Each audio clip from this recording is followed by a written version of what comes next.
Started. Recording in progress. Okay, Yeah. great. Can you hear us now? Yes, we can. All right, great. Katie There's a still is echo having over here. problems, but that may be Katie. Okay, so you can hear us over Can here. you ask the folks in the room to turn off the sound on all devices except one? There's a horrible echo, so anybody joining via Zoom is going to have that.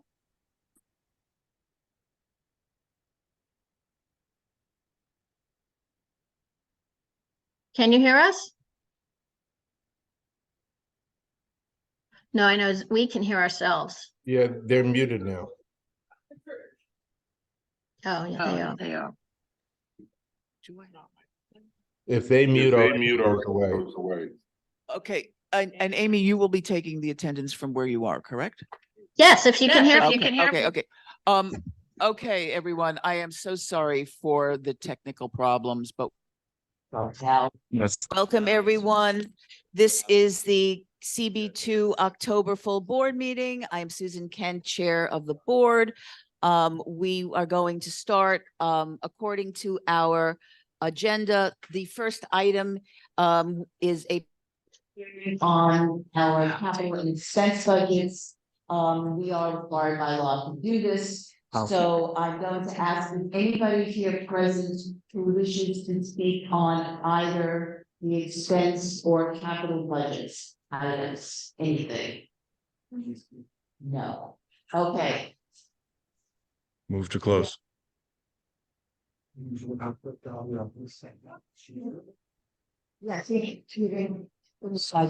board member with That doesn't work. You use that.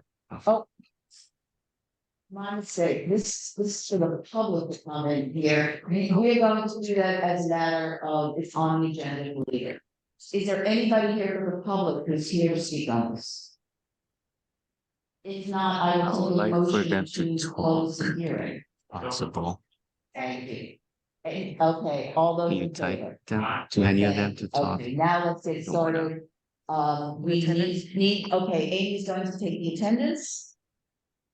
Okay, great. Oh, Hey, you got it. there you go. Okay, great. I just want to say one thing. There was a request that we've agreed on. We're going to take attendance slightly differently. On the first attendance call, we're going to say first and last name. And after that, we're just going to say a last name. Okay, just so you know what's going on. Okay, Susanna Aaron. She's here. Okay. I'll be here. Okay, Akila Azqui. Here. Okay. William Benesh. Keen Berger. Keen. Yes, she's here. Here I am. Okay, Carter Booth. Answer here. Yeah, right, he's here. Okay, Katie Bordenaro. Here. Anita Brandt. Here. Present. You're in the room, right, Anita? Okay. I'm here. Rich Kekapola. Here. Richie Chatry. Present. Okay. Valerie De La Rosa. Here. Okay. Chris Dignas. Hi. Hi. Mar Fitzgerald. Present. She in the room? Yes. Yes. Okay. Stella Fitzgerald. Here. Okay. Cormac is absent with notice. Susan Gammy. Here. Okay. David Gruber. Here. Ann Hager. Here. Julian Harkey. Not here. He's absent. Yes. Okay. Wayne's absent with notice. Zach Kazaz. Here. Okay, Susan Kent. Yes. Okay. Ryder Kessler. Here. Janine Kiley. Here. Okay. All right.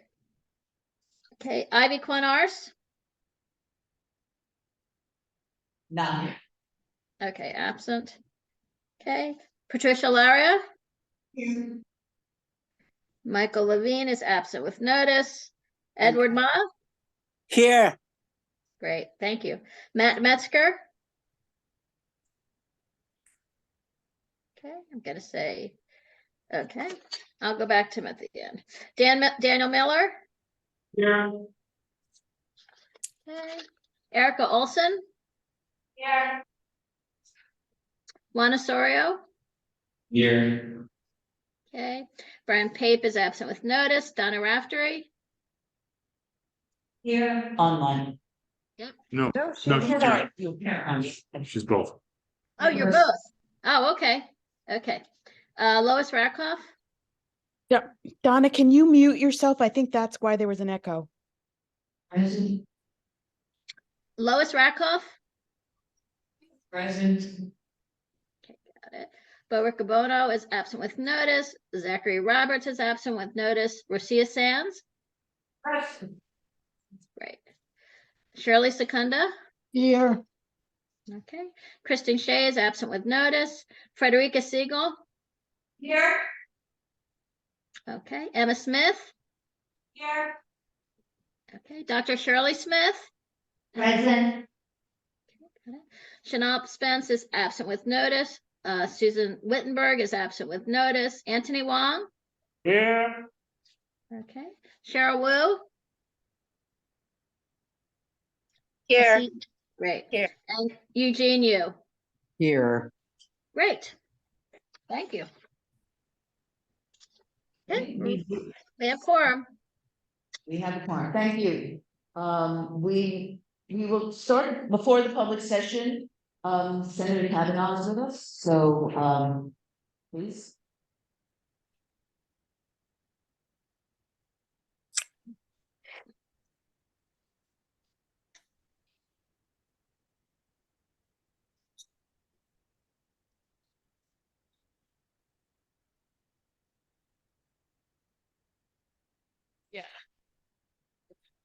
Great, sorry to be involved. I guess I need to fix that. It's all good. I would, so, those who don't know, I'm a state senator, we're having this. I'm going to just give a few updates. I'm going to first begin by deferring to my colleague, Steve, to talk about a very exciting announcement we made today. Kind of issues, version of that, but I'll let Grace talk about that. Very well said that. This is the time of year when, January and June, we pass a lot of bills, and then during the rest of the year, process of getting what the government's going to sign. As the chair of the House Committee, we had a really successful session, not nearly up to the challenge. It was successful and it worked every time. We did have a couple of important bills to desk. Hopefully we can miss at least one of them is a bill that basically revamps a lot of the city's programs to support housing. It's called the Housing Affordability Resiliency Energy Efficiency Investment Act. It basically allows HPD to use all kinds of programs to support improvements in all those efficiency, resiliency, and affordability to invest in multifamily housing. And to support that, it really revamps all the programs it's long overdue, and we're very close to the city to get done, and helping the government. The other things that we renewed a program that the previous expired called J51, and we renewed it and modernized it to make sure that really will be funding things that otherwise would happen. There was some assertion that men would often do work that they would do anyway, tax credit for it. So it tightens it up and focuses on real affordability. It also again expands the kinds of things that can be funded that to include the resiliency changes. That's I'm sure in this room knows local law 97 is going to be required to work to get and has. So again, those are on the governor's desk. By next Tuesday, she can make a decision in the sense of the day. We also passed a couple of bills that amend various aspects of the rent laws to close a few loopholes. To clarify, just to give one example, every rent regulated landlord is supposed to register all their apartments once a year as of April 1st. There is nearly no penalty at all if you don't choose to do so. It's $10 is the penalty. So we basically set a process where the landlords would be notified if they're delinquent to that. And if they're delinquent, they refuse to register, it would be a very substantial fine. And a few other changes there as well that are important. Those are not yet happening.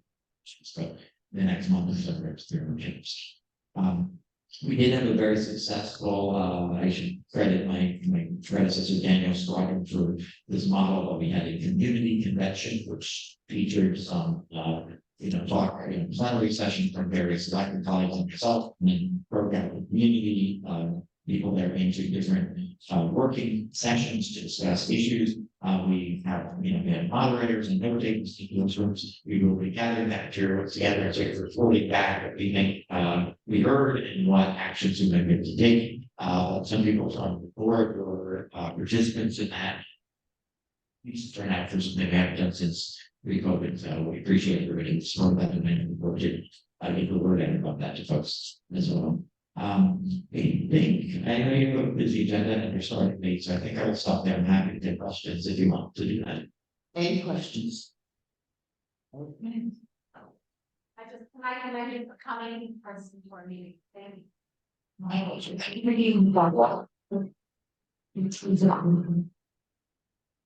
Okay, thank you very much. Assembly member Lee.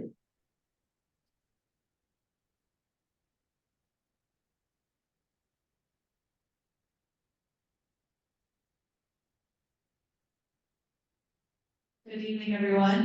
My name is Grace Lee, New York Assembly member as of this past January. So really happy to be here. I just have a few quick updates from the summer. I know my team has been here, but one of the big things that I led this year was to get Lunar New Year passed as a statewide school holiday. I am the proud co-chair of the Asian Pacific American Task Force in the legislature. And we passed that this session, along with the help of State Senator Brian Capion. And the governor signed it into law in August. So New York is now officially the first state in the country to recognize Lunar New Year as a statewide holiday. So really great, good to celebrate in New York in general. So really proud about that. This summer we also hosted a kind of a meet and greet with the new SLA chair, Lily Fan, and was really happy to have members of CB2 join for that. She was very open, listened to a lot of the conversations and issues that all of the community boards who want to have been having, kind of processing applications to just even the kind of high concentrations of liquor licenses in certain neighborhoods. So and then it was just a great opportunity to kind of create an open line of communication for her to hear what's going on in the community, because I know it's such a big topic for all of us. So I'm really happy to have her down. That was the first community event that she had since she got appointed. So it's really nice to have her in Chinatown for that. And then just this morning, Senator Kavanaugh and I, hosted a press conference to announce that we are sending letters out to landlords who we know may have illegal cannabis stores on their premises. So this is really important to us to try and get the landlords now to take action. And we passed legislation this year that increases the fines for landlords, increases the penalties for landlords who continue to allow illegal smoke shops to exist on their properties. So this is a first notification. Manhattan DA's office has also done this, but it's kind of one of a few very proactive steps that we will be taking to try and close down some of these illegal stores. We had a few of the CB2 members with us there, and we are very aware of the issue with all of the cannabis applications that you are all getting now and having to try and get through a lot of those. So we'll be talking more with Mar about that and what we can do to kind of alleviate the pressure on the community boards for all that. Thank you.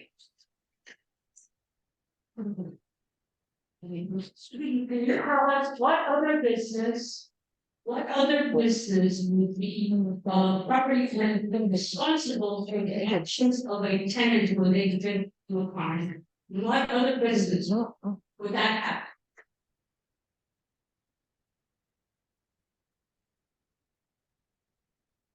Sorry, but does that overdraw questions? Reasons that they should not be left. I'm saying that property owners can't be held responsible for any criminal act. That tenant does. But if they are notified that a legal there is legal activity, they can work with law enforcement to help to work to shut it down. If they are showing good faith in making sure that they are trying to get rid of the tenant, then I don't think that there's going to be any repercussion to the land. And part of the letters that we write, we're not assuming that the landlords are doing anything in bad faith. The letter says, you please notify our office. We have been made aware by residents that there may be illegal activity occurring in the store that you are leasing to this tenant. So please contact our office and we can work with you and relevant authorities to see if we can have that to just terminate the lease. Would you help with the legal fees as well? Get rid of the tenant? Well, that would be included. Okay, but we please no more back and forth. Okay. We propose it. Go ahead. Right now. No, so you actually need to use the microphone. Just curious if this somebody was the loophole that's allowing somebody to not get into a common with 3 or 4 different DBAs into the licensing process. And from my understanding, it is causing some of the inundation of applicants.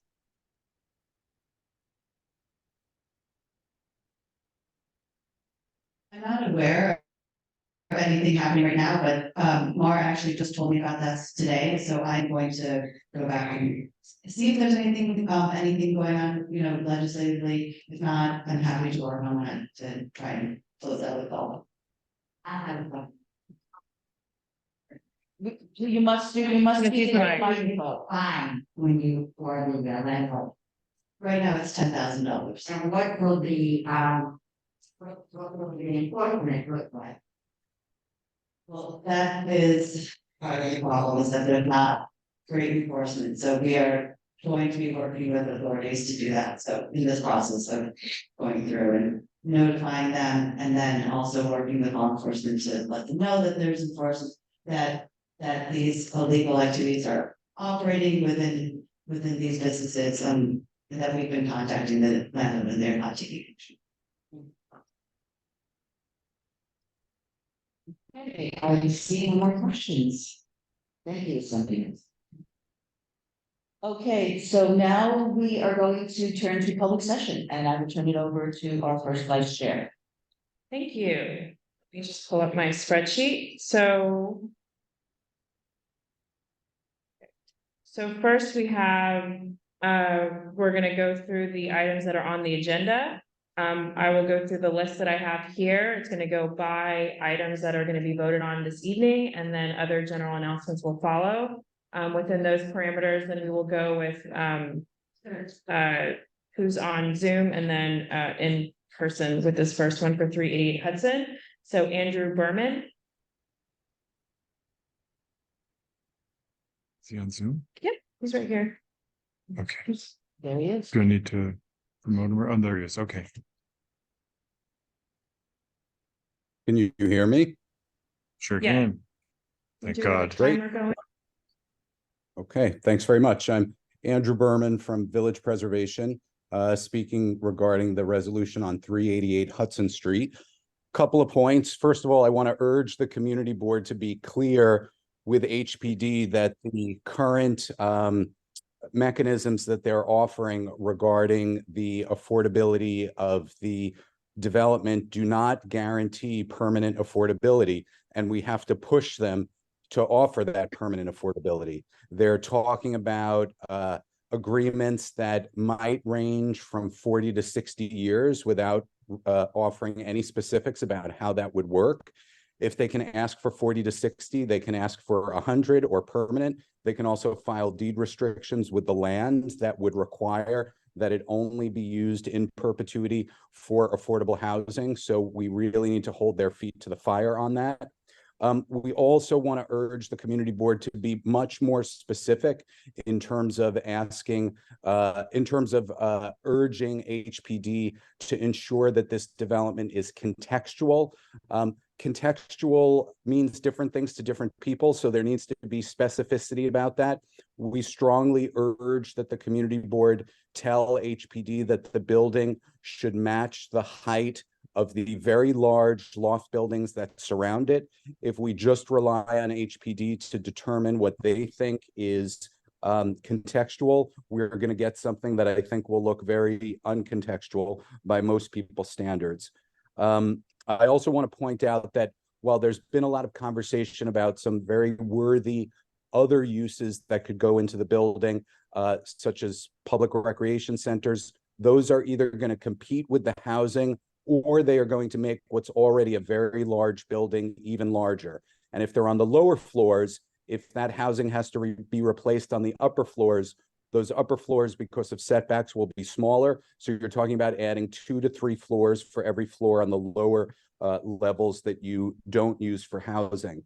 And lastly, I just want to emphasize these issues must be resolved before the RFP is issued. The Euler process is too late. It will be baked in, and we will be told that it will be too late to change it there. So really, please demand that these issues be resolved now before the RFP is issued. Thank you.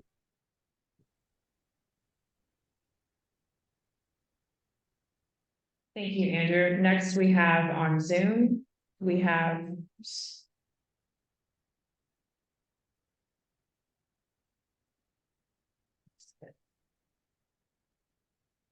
Anna Shapiro, and then we'll have Mary Ann Arisman for 388 Hudson on Zoom, followed by Linda Pagan in person and Andrew Stern in person. Hi, this is Anna Shapiro. I, first of all, endorse everything Andrew said, and he's been a great leader on trying to make this building as good as possible for future residents of it and for the neighborhood. Contextual zoning, or using the term contextual, is usually a way of taking the largest possible building in the area and saying that's the context. That is not the context of the West Village. It's not even the context of the printing district. And the building does not need to be a behemoth.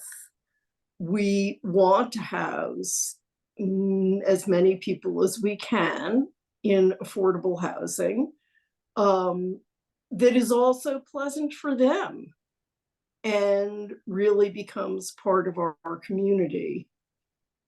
And it should not try to fit in a million other things, and it definitely shouldn't have any kind of sunset, which is just a gift to developers, which is what the city really always does. And that is the thing that I think it's most important to emphasize.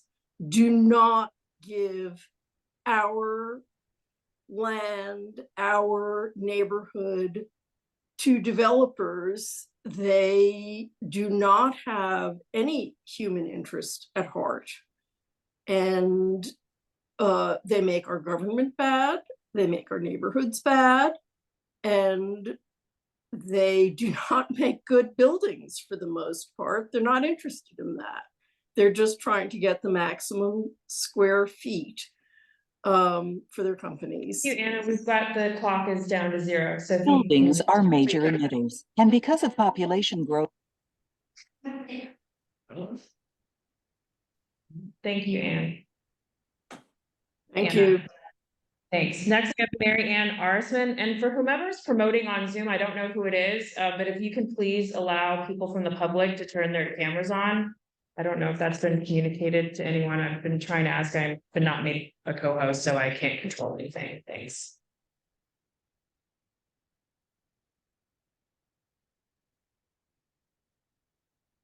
Valerie, what's the next name? It's Mary Ann Arsman, and then next we'll have Linda Pagan and Andrew Stern, who will be testifying in person. I don't see Marianne. Nor do I. Then Nor we do will I. go to our in-person speakers for 388 Hudson, Linda Pagan, followed by Andrew Stern.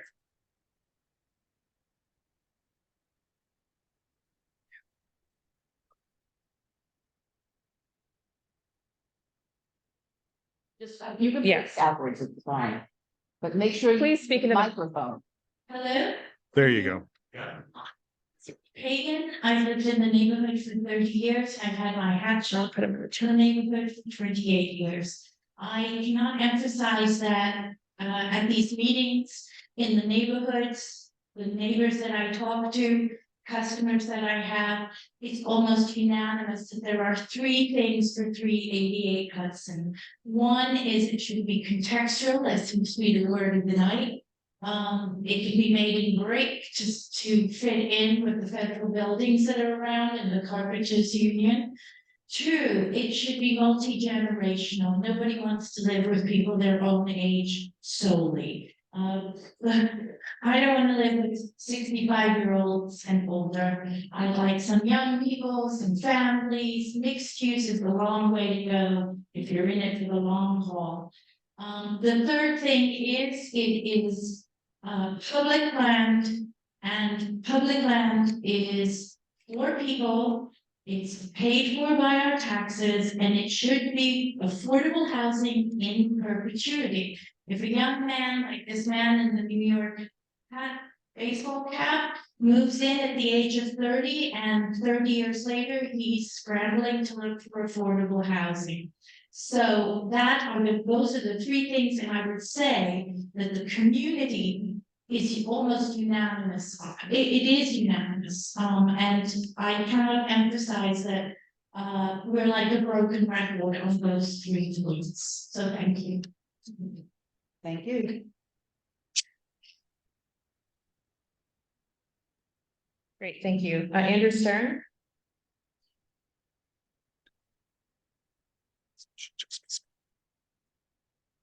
We'll be speaking. She won't be on camera. Okay. Okay. I can go to your hatch. It's actually. I live in New York, and I'd like to speak today in support of the 388 Hudson proposal, which I would love to live in. I would be honored to live in. And if I do live there for 30 years, I would love to do so. I will take comfort knowing that we have very strong tenant protections and hopefully good cause eviction by that time. That would keep me in there. But back to the main point. The West Village has produced remarkably little housing. In the past decade, the village has produced just 21 new homes and 0 affordable units. We're just not pulling our weight. Underserved communities in the Bronx, Brooklyn, and Queens have had hundreds or sometimes even thousands of new homes in that time. Our members' analysis shows that the building built to the highest density could support more than 300 units. For those of you who have been following the Five-World Trade Project at Old Saga, that would be almost as much affordable housing as in that entire proposal. We've said that we want more affordable housing, and this is an opportunity to back that up with our actions. Some have proposed that we build fewer units. Estimates show that competing proposals for a low-rise building would produce just 100 units. To those who propose reducing the project to this, I would ask what you would say to the other 200 families who will no longer have homes in the village or in Hudson Square. One speaker on Monday said that the 33-story tower was an inefficient use of space. I would say just the opposite. Building any less than the highest density of affordable housing is a waste of valuable space and a waste of one of the last empty lots of land in Lower Manhattan. In regards to the height, the building directly across the corner is over 220 feet tall. If 388 Hudson had built to its full 33-story height, and I hope it will be, it won't even be the tallest building within a 500-foot radius. On the Hudson River, just 2 blocks away, there's a 400-something foot tall apartment tower going up, which is an exhibitor of affordable senior housing market rate. I think that a 30-story building in an area with 20 and 30-story buildings is perfectly contextual. However, I would also ask that we be a little bit less concerned with whether or not this building fits its context, and a little more concerned with whether or not our actions here fit with our values. Blocking housing, sacrificing precious affordable units to have a smaller building in Manhattan. I don't think that these are aligned with the values of our community. Andrew, you can wrap it up. I'm now seeing that we're at 0. All right, please, more high density, more affordable housing. Thanks so much. Thank you very much. Next, we're going to go to Jean Midgall, who's on Zoom, and is going to be testifying regarding the Chateau Rouge Tavern Wine License application.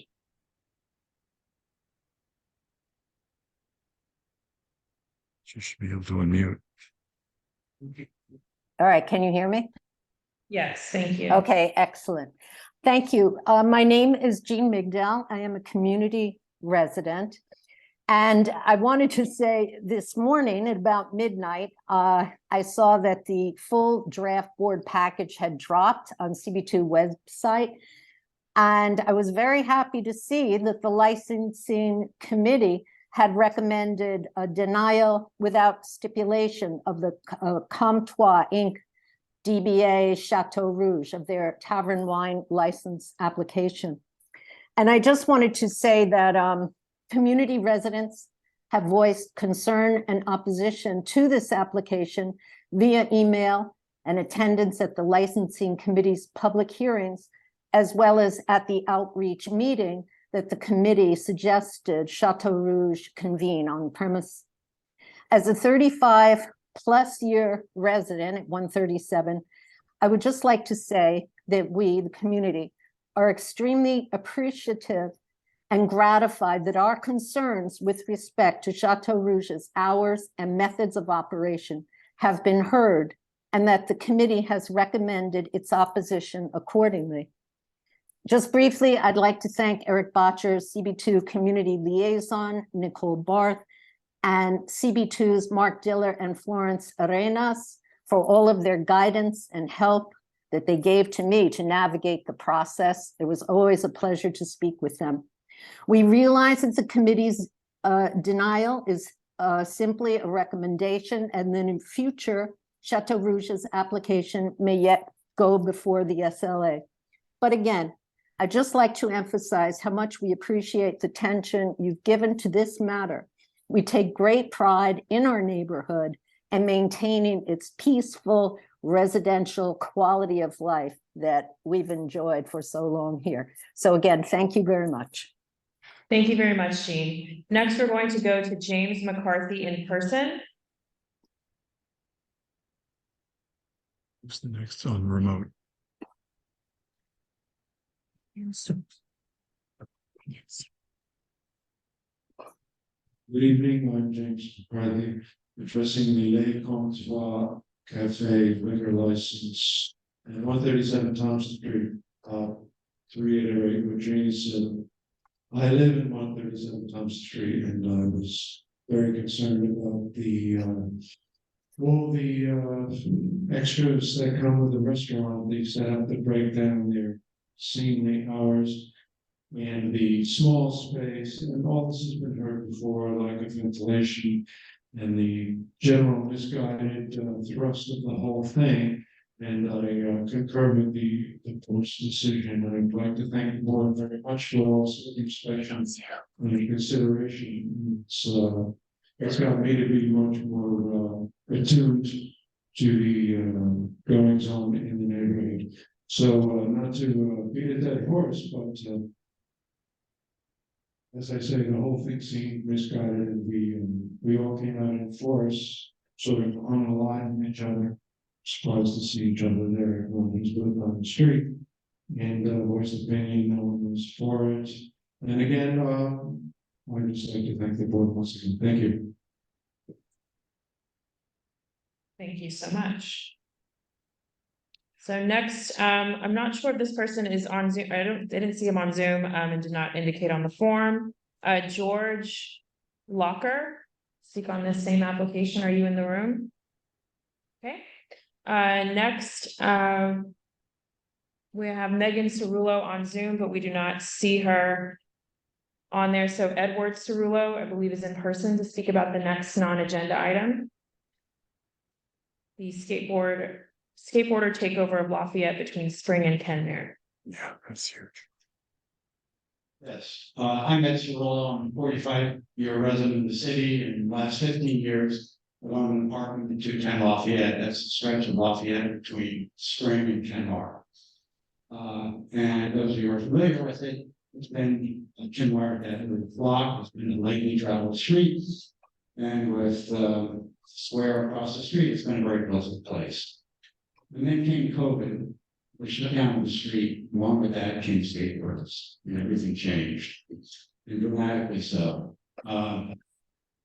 It is impossible during warm weather to enjoy the peace and quiet of one's own apartment, with windows closed and air conditioning.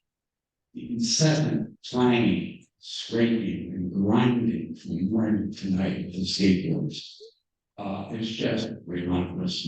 More so, though, it's the danger that they pose. They bring in barricades, they bring in barrels, they bring in street junk and create jumps and slides and obstacles. And as they go over them, invariably losing their skateboard to goes flying. In the last couple of years, I've been hit twice, once on the side and once crossing Kenmore and once calf, putting in a city bike in the rack at the top of the park. And it has just turned that what once was a public, nice community space into, and they have been seen privatized. And I would ask community board to please look into this and to look into some ways of mitigating skateboard use. I'm sure the Department of Transportation is familiar with it.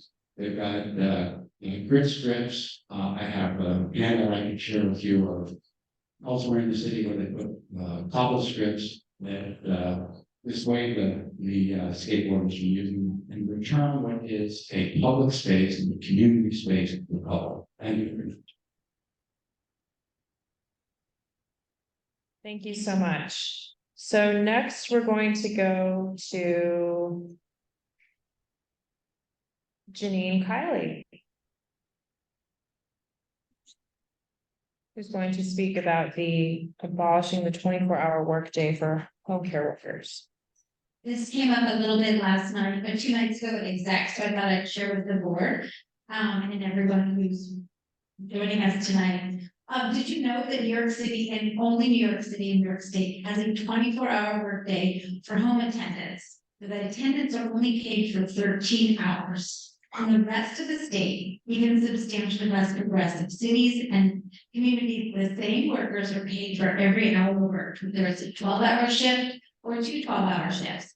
Insurance companies and home care agencies force these shifts and profit from basically having these people work for free for 11 hours a day. With no more 24 Act, Intro 175 has majority and bipartisan support and would end the 24-hour shifts while maintaining 24-hour care and split shifts. So it has, Speaker Adams has not brought it to a vote. So the there's Councilmember Marte, who was working on this bill, they're working to get a supermajority, and then it definitely will go. And I just want to put this in perspective. These home care workers are represented by 1199 NCIU, but somehow they're second-class union citizens. If you're a patient at a New York City hospital and an NCIU union worker cares for you, they are paid for every hour worked. If New York City, the NYPD are paid for every hour worked, and they get overtime. Same with the Department of Sanitation and many other agencies. In upstate New York, Westchester, Long Island, home attendants are paid for every hour worked. Why not in New York City? So please reach out to your local council member and urge them to support Intro 175 to amend the administrative code. Thank you. Jane. Next, I think Jane Carey had to leave, but she's still here, Jane.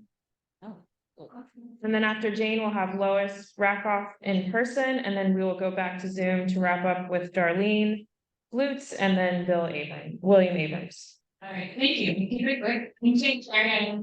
So the Museum of American Art, the local American Museum. Have some fun events coming up this fall for Halloween and to share with the community. We're big into being creative, and on Friday, October 27th is our annual Halloween tea night. It's a free night. You have a teen in your life or you're part of a school community. We love your help spreading the word. The night will involve art making and other sort of activities. Kids come in costumes, and it's all organized by our teen youth leaders in collaboration with an artist. On Friday, we have a family art making day, again, spooky themed, candy collages and other sorts of prizes and scavenger activities. And that evening, if you're a member, is our member Halloween night. We're encouraging folks to come in costume as their favorite musician, inspired by our Henry Taylor show that we should go with some great works of musicians and other notable folks. The other thing I'm going to share is that our longtime director, Adam Weinberg, is stepping down at the end of the museum. He's been in the museum for 20 years. His tenure, and he's just been transformative for the museum. So we're excited to see him go. I'm excited that this is his next chapter. And also that our longtime curator, Scott Bachhoff, is stepping in as our new director on November 1st. There'll be some great continuity. Scott cares deeply about our mission and our community, and I look forward to introducing him to you all in a few months. So thank you. Jane, thank you as always, and appreciate your patience. Next, we're going to go to Lois Rackoff, and then, as I said before, Darlene Lutz on Zoom and William Abrams on Zoom. Hi, everybody. I am speaking as the community director of the Edgar Allan Poe Room. And Friday, November 17th at 6 p.m., there is a free event with delicious reception of food and drink. We are having this semester, we are having Edgar Allan Poe come to the Poe Room. And we're reincarnating him, right, William? So we're bringing him to the Poe Room. This is a free event for everyone. And it will be Friday, November 17th at 6 p.m. with Furman Hall in the NYU Law School, 245 Sullivan Street, between West 3rd and Washington Square South, room 216. And I'm going to give this flyer to the secretaries up there. So hopefully you can put it on the website. It's a free event. And then on Sunday, change of hat. The Washington Square Music Festival is having a free concert on Sunday, November 19th at 4 p.m.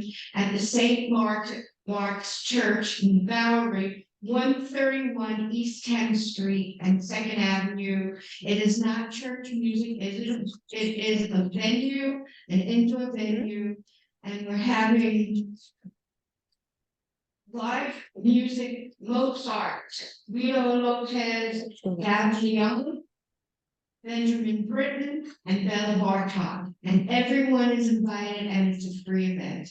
Thank you. Thank you, Lois. Next, we're going to go to Darlene Lutz on Zoom, followed by William Abrams on Zoom. Hi, everybody. Good evening. It's Darlene Lutz from the 1st Precinct Community Council. Our October meeting is next Thursday, 6 p.m. That's October 26th. It will be by Zoom.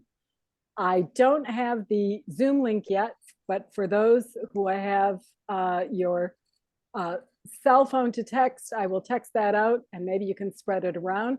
The 1st Precinct serves Soho, east of Broadway, and south of Houston. We have a new commanding officer. He's been here for 6 weeks about, so this is a perfect opportunity for everybody to get on camera and meet him, Captain Joel Rosenthal. I look forward to seeing you all there, and have a good evening. Thank you. Thank you so much, Darlene. Next, we have William Abrams. Thank you very much for the opportunity to speak regarding 388 Hudson. My name is Bill Abrams. I'm a resident of the South Village for nearly 50 years.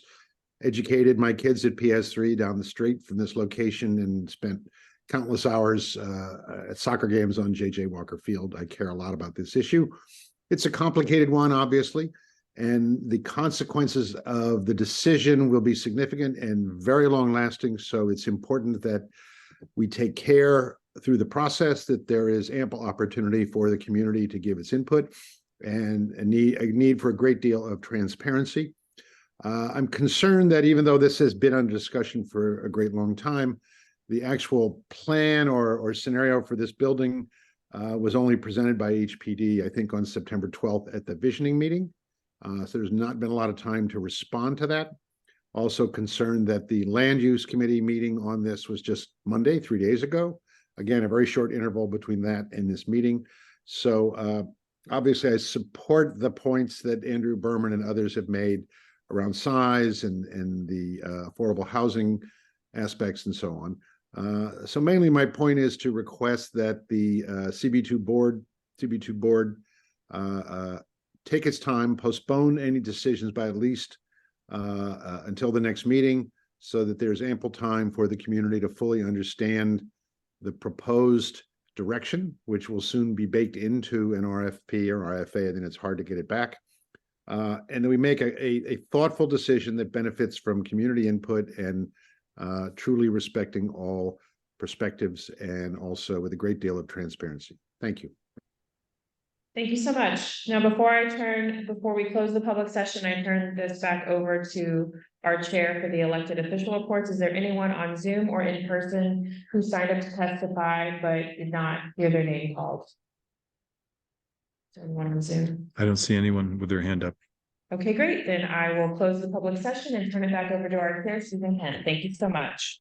Thank you, Valerie. The next item on the agenda is adoption of the agenda. There is one edit to the agenda item. There are no cannabis licensing resolutions to be presented. And with that edit, I will take a motion to, yes, Carter.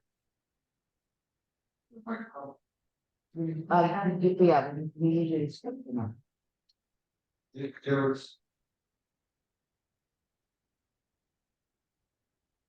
On the bottom. The tiny button at the bottom. It is very tight. There are two items that are being voted on, and they need to be sent back. It just can't be taken off the agenda. Okay, yeah, we had an emergency situation, so they weren't available for presentation, and so I will accept a motion to turn them to committee. Or to table them. Motion to return them. Okay, and a second? Second. And all those in favor? Okay, thank you. Okay, so now I will accept a motion to adopt the agenda. Okay, all those in favor? Aye. Thank you. Okay, now we will go to elected officials reports. Our next person on list, Roy Ruiz from Assemblymember Bliss. Office.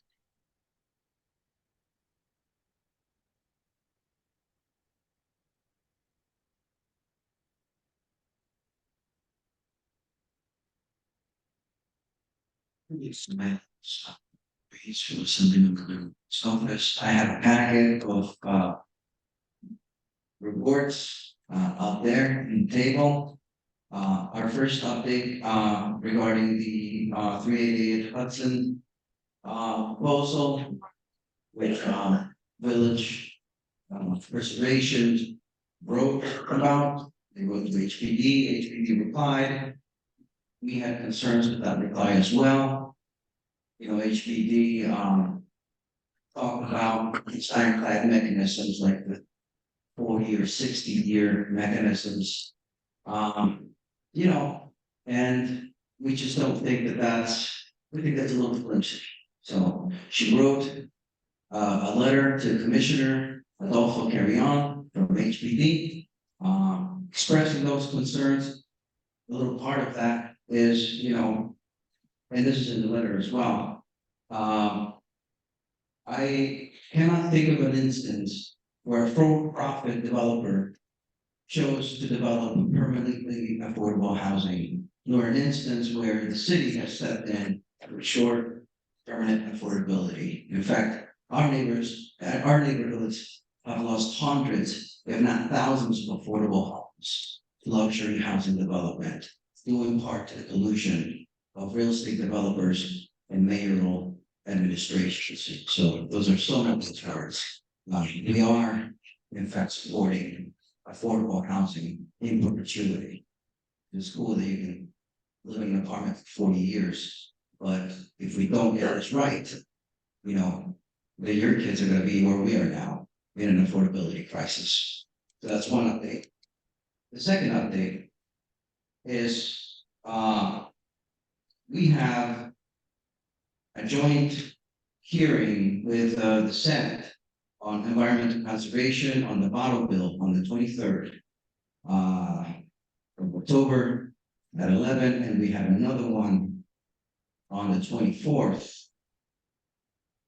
Same joint meeting. This one is regarding the extended use of responsibility group. And lastly, we're shocked at the announcement that Mount Sinai made on September 13th, that they were going to close. So we penned a letter with Assembly Member Harvey Epstein, asking the commissioner to step in and enforce the community engagement requirement that was put forth by the Department of Health regarding the post-merger. So those are some of the updates, and you can pick up one of these out there in the table. Thank you.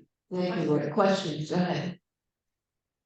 Microphone. There's another microphone right there behind you. Thank you. So does she propose needs a thing for the potential tenants to go into these affordable apartments in perpetuity? I didn't hear the first part, I'm sorry. So does she support needs testing, which means how much money do they make? And continuous testing to see whether they qualify to have a rent stabilized apartment in perpetuity, and will there be succession rights? And will those successors be also questioned whether means are, if they need that apartment that can go for someone who really needs it? Right. I think that's a really good question, and I'm happy to communicate that with her, because we did write to HPD, and HPD got back to us, and I think there's going to be a meeting soon that is going to discuss exactly that. So be happy to take that question here. Thank you. Thank you. Any other questions? Okay, thank you. Thank you. Next is Carolyn Wetzelbaum from Senator Brad.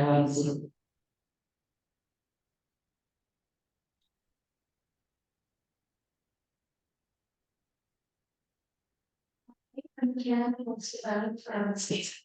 I'm CB's office. Everyone's well. Our board reports are also in the back.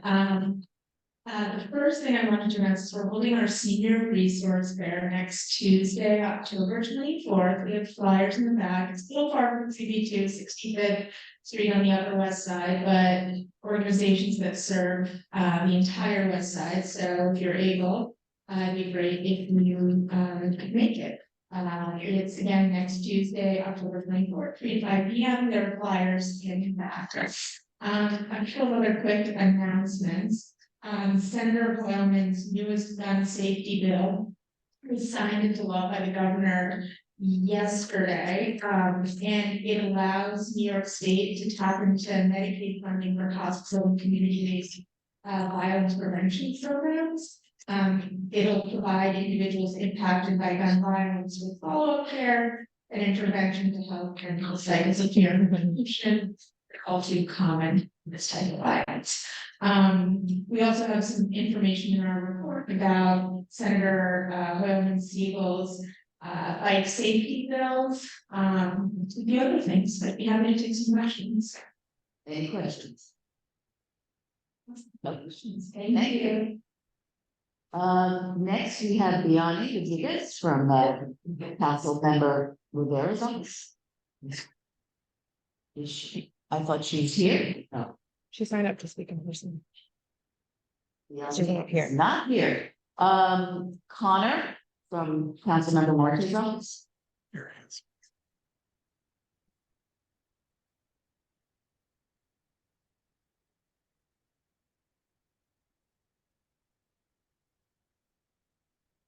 Hello, thank you for having me. My name is Connor Allerton. I'm Director of Commissioner Marte. I'm here to give you a few updates. One thing I wanted to mention, I was able to meet with Shirley, we were to go over some issues with the West Third Street traffic between Mercer and Boarding Place. Thank you. We definitely will follow up these issues, make sure that that street works the way it's supposed to, especially since DOT has done so much in that street. We want to make sure that it's effective.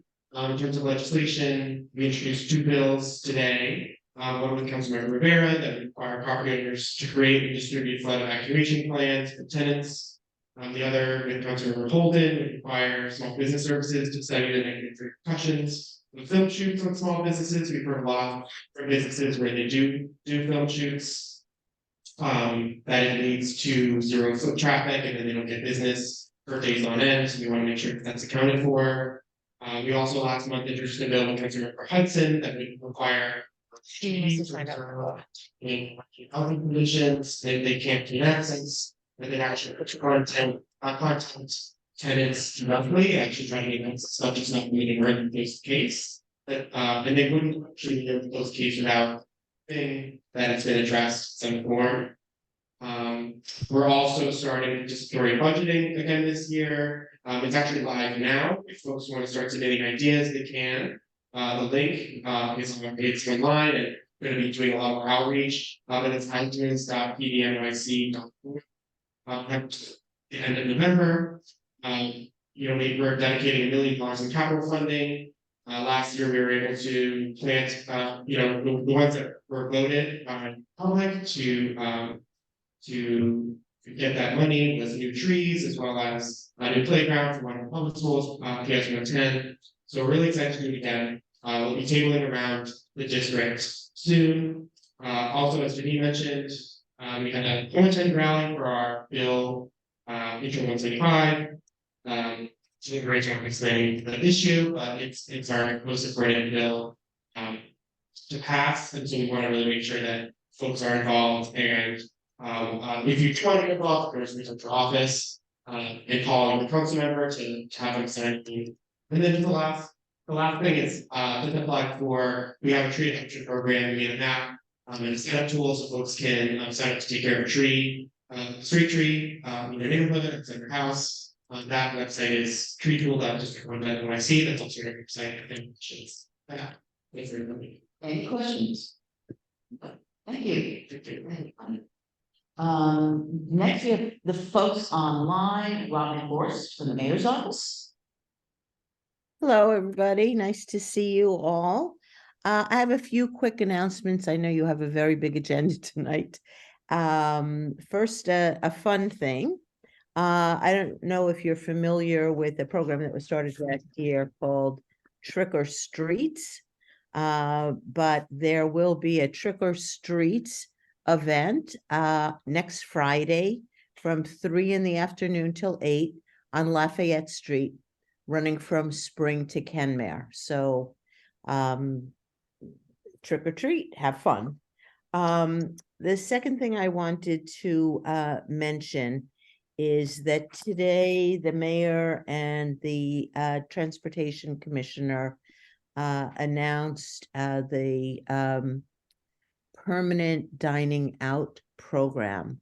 It will be subject to a 30-day public comment period by individuals, by businesses, by community groups, And you can access the rules at nyc.gov, the mayor's website, and it's under Dining Out NYC. I know community boards, many have a number of questions and issues on the subject, and I wanted to let you know that this was just issued today. Mark, if there are further questions, I'm happy to talk with you tomorrow and send additional information. The other thing I wanted to mention to you is a lot of the city buildings are lit up purple tonight in honor of Domestic Violence Awareness Month. Today is NYC Go Purple Day in recognition of the month. So people in our office remember to wear purple, but it's a very important cause, and we ask for support for that. And with that, I thank you very much and happy to answer any questions. Great. Any questions? No questions. Thank you. Thank you. Thank you. Next we have Nicole Bart from Councilmember Washington. Hi, good evening, everybody, and happy fall. Thank you for having me. I'll be sure to get there next time in person so I can see everybody. Quick announcements. We passed legislation last month. Actually, I should say the council member passed legislation last month. That they took action passing Intro 1065, legislation that would require the creation of an urban forest master plan with the goal of achieving at least 30% tree canopy coverage across New York City.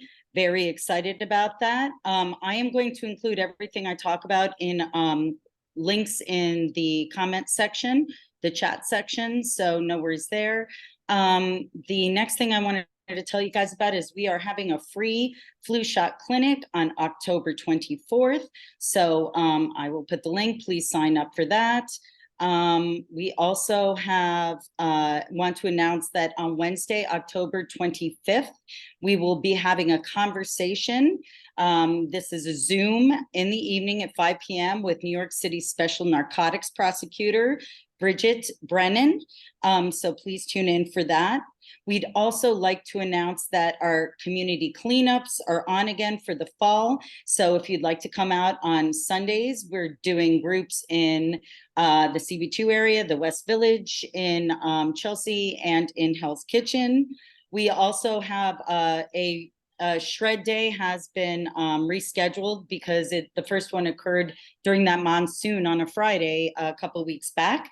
And that is now on November 18th from 10 to 2 on West 26th Street. I will put that in. As mentioned by Connor and Marte's office, PB, the link is out, everybody. So please encourage everyone you know to submit ideas to your council member for participatory budgeting. And I'm just trying to see, sorry guys, if I have anything left. I think that's about it. I will include anything else in the chat, and thank you very much. Have a great night. Thank you, Nicole. Any questions? Again, it's Lois right now. Lois, you need to use the mic. Where's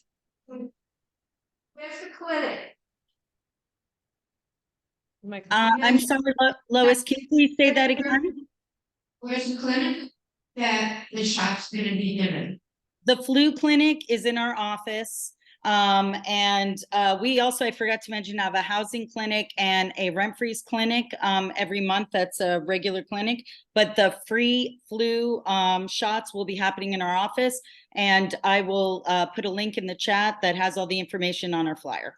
And say the address right now, please. Say the address right now, please. The office. The office address. Where? Yes, I'll have all that in there. Don't worry. What's the address? Oh, I'm sorry. I'm having trouble hearing everybody in the room. The address, okay, the address is 224 West 30th. That's 30th between 7th and 8th.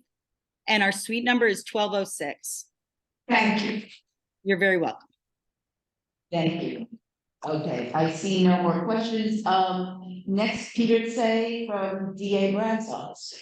Peter's Peter called away. calls, thank you. Is Kevin Williams online? He said. I he- am. You are. I Okay. am. Thank you so much for having me. Good evening, CB2. Apologies I couldn't be there in person. Just wanted to give a few quick updates. First off, I want to say thank you so much to everyone who reached out about the congressman getting back safely from Israel just a couple weeks ago. That really meant a lot to him and to all of us. He is safe and sound. I do, on that same note, want to say if there's anyone that needs help that is an American stranded in Israel right now, we're working with the State Department with their crisis form to get people safely back on a flight back to New York 10. So if you know anyone or need anyone, anyone needs help with that, please reach out to our office. Our privacy release form is on the website. The second thing I would just like to say is we renewed our call for the work authorization for incoming migrants. We know that the Biden administration has said they have given a few people some TPS work permits, but we would like for more since they want to work and we need to make sure that they can do that. And then finally, last but not least, I want to say thank you so much for people that have joined us for the 9/11 youth research cohort that happened just a couple weeks ago. It was part of the 2023 federal spending bill. And this was for people that were 21 years and younger, including them at the time in the 9/11 attacks, like studying their health and whatnot. So I just want to say thank you for everyone that participated in that.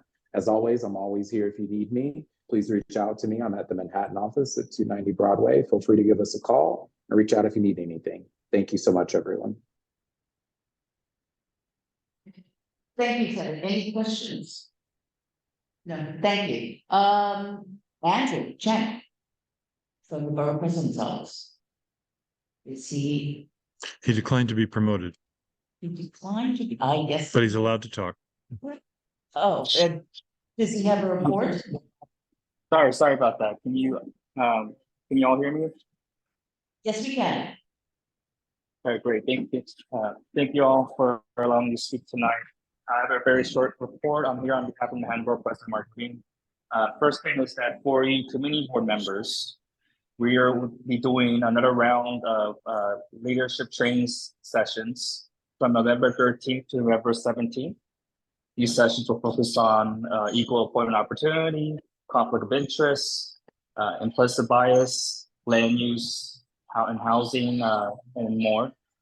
Your district manager, Mark Diller, should already have the information, and please feel free to reach out to him or me for more information on these training sessions for community board members.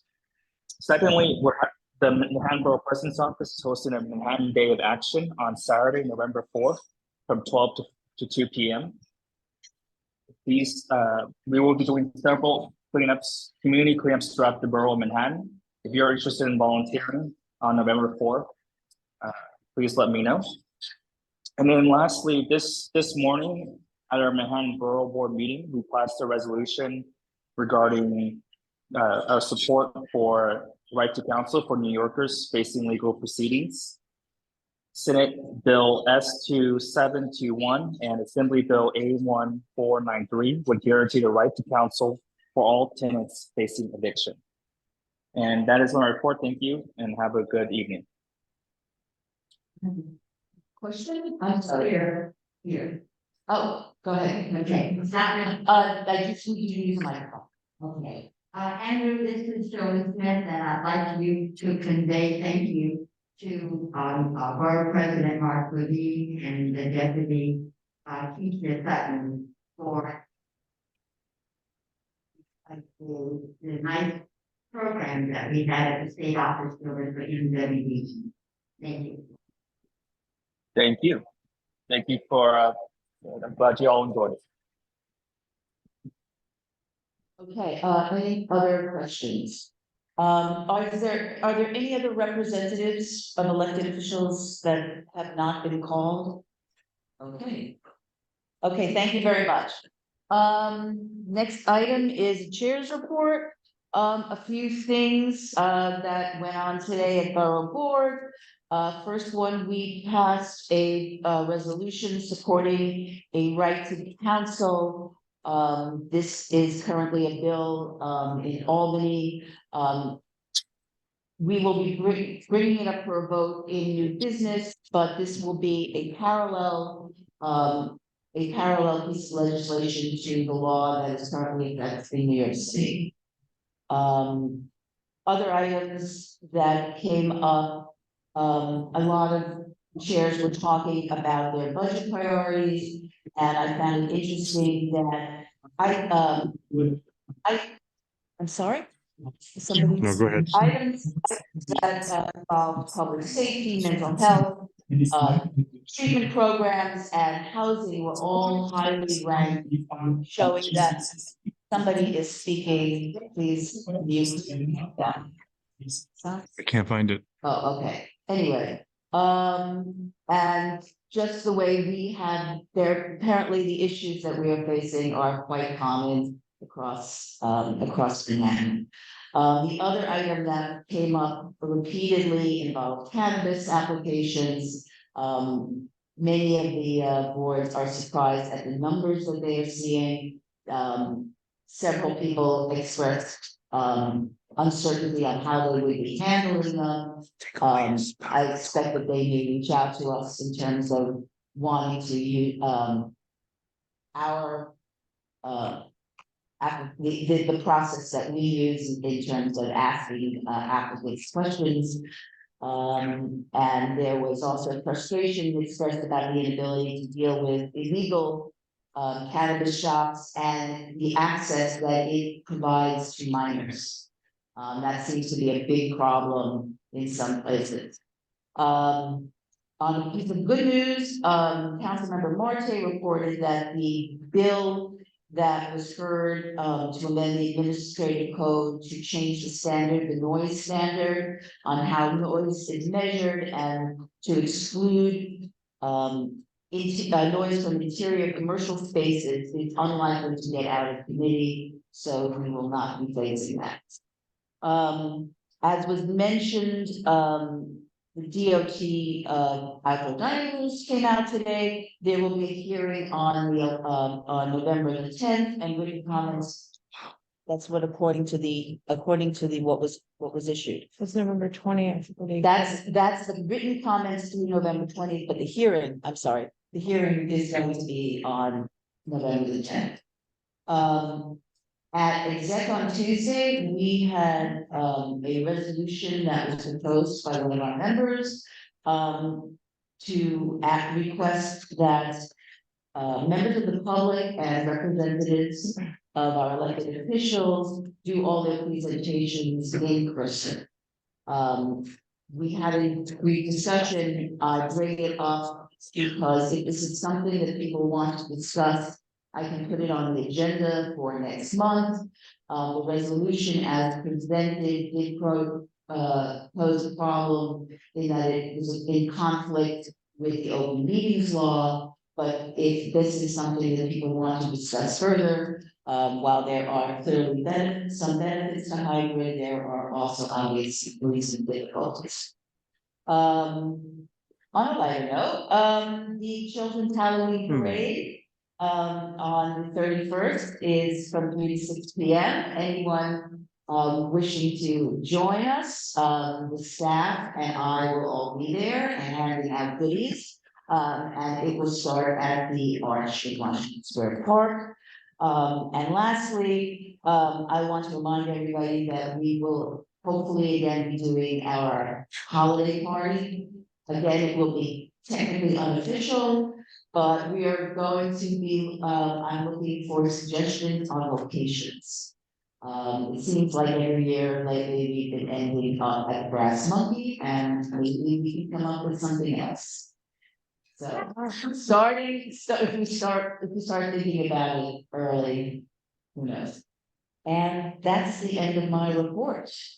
And next is treasury. What else?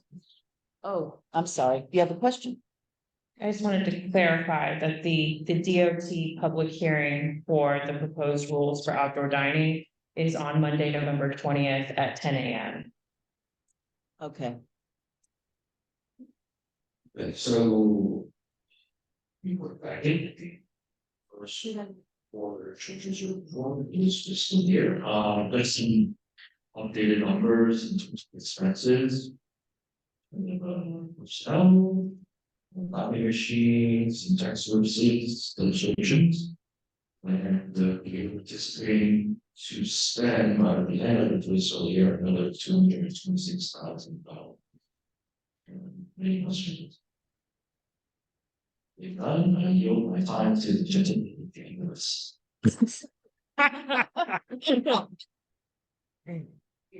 Thanks very much. So a lot of the points I was going to make have already been covered, so of course I'll cover them again. So I wanted to first express our thanks to the Sheen Center for hosting us once again, Mary Lou Pagano for the executive director, Colleen McCormick and David DeSerto, who are sort of program directors. I don't know their exact title. The front of the house staff, including Nala and Sam, and our special thanks to Joe and to Christian, who bailed me out by having technical difficulties that were not from me. So I feel much more vindicated from the disaster I brought your way last month. You already heard about the Halloween Children's Parade. The only thing we didn't mention is that this is your opportunity to see the district manager and the chair of the board in costume. Please sign up for our e-blast if you haven't done it already. That's how we are getting our information out, that and our website. Signing up is on our website. There will be calendar changes because of the Thanksgiving holidays and the December holidays, including, for example, 2 city holidays that fall on the same week, Election Day and Veterans Day observed. So it's important to check that calendar. It'll be up by the end of this week, and then you'll be able to make your plans. And everything else has been covered, and thanks very much. Question? Yeah, so are you saying that the calendar that's in the full board packet now is going to change more? No, the calendar in the full board packet is November. Right now, October is on the website, so we will get, and there's good reason why we didn't put it up yet. Thank you. So, because this keeps changing. Thanks. I will take that. Thank you. Okay, next item, approval of the August and September full board minutes. Does anyone have anything any edits, any questions about them? Seeing none, I will take a motion to approve the minutes. And second. Second. And all in favor? Aye. Aye. Okay, thank you. Next, we're going to discuss the priorities. The capital and expense budgets for fiscal year 2025. I hope everyone has copies of that, and it's a question of, if anybody want to call any of these out, whether in terms of order or anything items. Yes. Okay.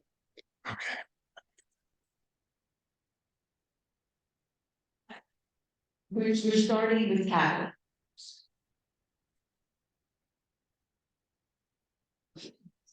Is this considered business session? Oh, something minus those, I forgot to, and yes, we are in a business session, and therefore we do have to take an attendance first. My mistake. Okay, we're doing roll call again. Please. Okay. All right. Susanna Aaron. Here. Okay, Akila Asqui. Here. Oh, I'm only gonna do last name, sorry. Banesh. Here. Berger. Here. Booth. Here. Bordenaro. Here. Brandt. Here. Brenna here. Tecapolo. Here. Chattree. Here. De La Rosa. Here. Chris Dignas. Oh, sorry, Dignas. Sorry. Chris. was online. He was online. It was. Oh. I'll go back to him in a second. Maybe he, Mar Fitzgerald, Here. Stella Fitzgerald, 是啊，就到你全名了，弄一个名字。 Susan Gammy, 来，不是，别这样。 David Gruber, Here. Ann Hager. Here. Is Julian Harkey here? Okay. Zach Kazaz, Here.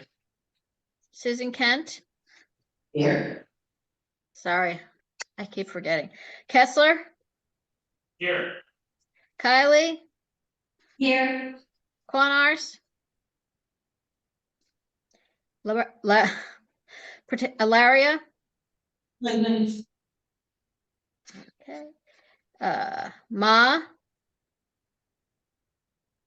Here. Okay. Here. Metzger. Metzger. 听到了，听到了。 No. Okay, Miller.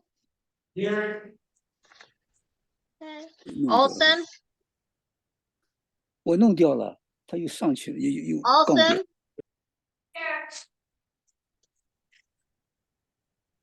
Juan Osorio. Oh gosh, I have to get used to just saying your last name. Sorry. Osorio. Here. Raftery.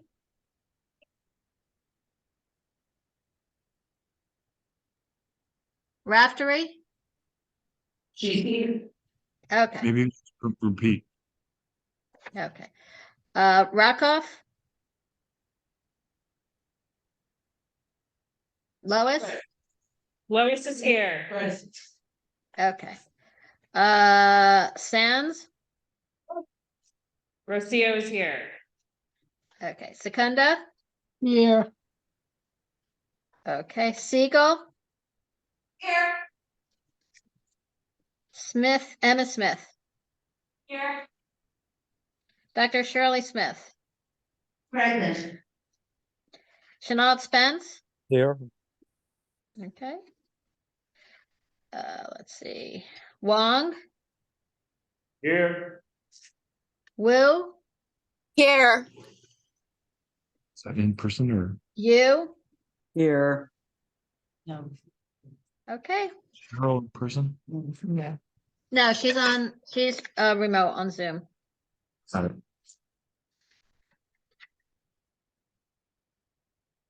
Okay. Hello, Amy, Edma. Oh, did I not call your name? I'm sorry. Yes, I did call your name. You did call it. Yes. Edma. I got you. I got you, Ed. Okay, thank you. Thank you. Okay, now let's go back to the Frederica. Third time's the charm.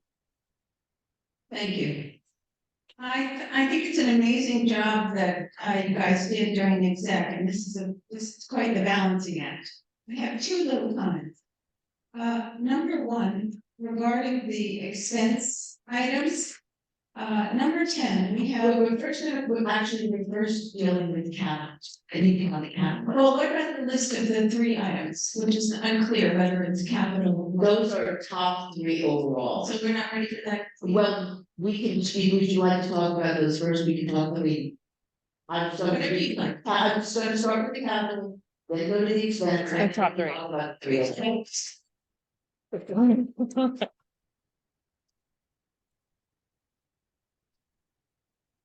Does anybody have anything on, you don't have anything on cap? And so nobody else does, okay, then you might as well go to the expense. Okay, so. And make sure we're doing that expense? Yes, okay, thank you. So, number 10, the expense of wearing out the building. Number 10 is allocate funds to identify government-owned properties as potential sustainable housing sites. And I just wanted to point out that in the summer of, I think it was 2022, the Borough President's Office did a survey of precisely those. And so that would just be going over old ground, but I thought that I heard at exec that we were talking about adding underutilized sites. And that would be breaking new ground and that would be a whole new. Thing to mine, so to speak. So I want to make that suggestion, or maybe it's just a reminder. It makes sense to expand that to include underutilized. Does anybody have a problem? What number is it? Did catch him, sorry. Okay, Susan, what number was that? that was number 10. Thank you. Is What's the edit to add that underutilized? underutilized? Where? Okay, specifically, can you give us the exact? Well, I would say well, I don't know whether you want to include government owned and or underutilized, or just say underutilized. If we say government owned, we're just inviting the same conversation. It's not only government, isn't it? Underutilized. So, well, let's say Okay. underutilized And or. Okay, thanks. Okay, got it. As an annual. Hold on a second, underutilized and or public space. I think this should be underutilized. What do you want? Okay. I'm not here to argue it. I'm Well, just trying to, I mean, I'm just trying to document because I no one else is. We're only gonna document whatever it is that you have to like specifically. Underutilized sites. Underutilized sites. Take out government out. Yeah. Okay. Can I move on to my other? Yes, you.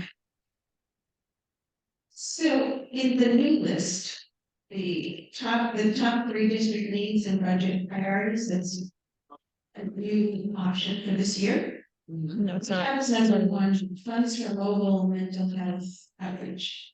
That is also number 1 in your expense items, and I believe it's under you explain this. But it seems to me that 3 district needs ought to be the most costly projects that would impact the most people.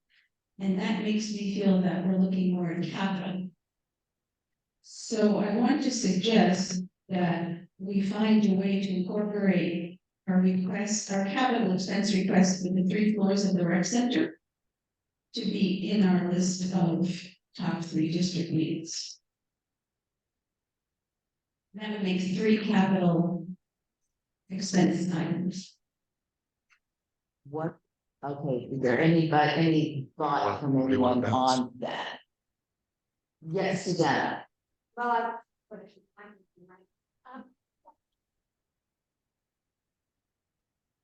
Yes, it goes down to the question of what is the role of this document? If it is, in fact, a request from money, if we actually have a high expectation that money will come our way, it's one thing, but if it, as was described in my opinion, if it's really a political document, I think it's an opportunity for us to simply express our top priority. I actually don't know that a single INT team is going to make the difference in this community, but it is a way of expressing that we think that those issues of serious mental illness, substance use, and street homelessness are top priorities. I don't actually comment. I don't have an opinion actually on whether our top needs should be capital or not. I would defer to the chair or to the district manager to know, what, and all of these things are important. But if it's a political document, I would advocate that I think that the issues of serious mental illness and so on are our top priority. If the best value for this document is to have the most expensive ticket items at the top, and I would defer to. Does that make any sense? Yes. I mean, that is what we came up as the most critical one, and that's why it's got to talk about this. Now, your recommendation is it refers to of direct, but that is part of this, but that's part, you're talking about. I'm saying that we're still preserving the mental health outreach as number 1 for our expense list. I'm just suggesting that we try to incorporate the 3 stories of the rec center into our top 3 priorities. It doesn't display. I don't understand why that, I mean, that's part of a construction project that is going, it's, I mean, that's something that's. It's now on our capital list. I'm not suggesting a new item, I'm just saying that we take it, we duplicate it from our capital list, put it on this top 3. Well, then it's then we'll take a vote on what people think about that. It is. And maybe, I'm sorry. I mean, I'm not going to change the list unilaterally. No, It's a question of, yes, Carter, I'm sorry. Since there are 3 items, I think the request needs to be specifically replaced one. That would be true.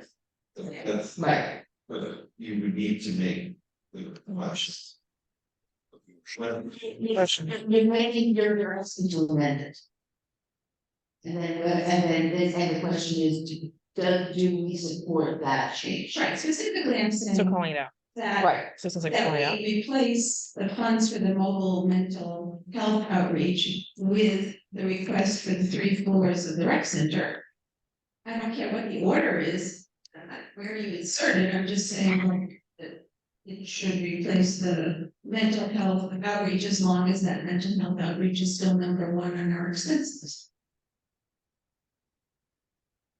Okay, and please. Well.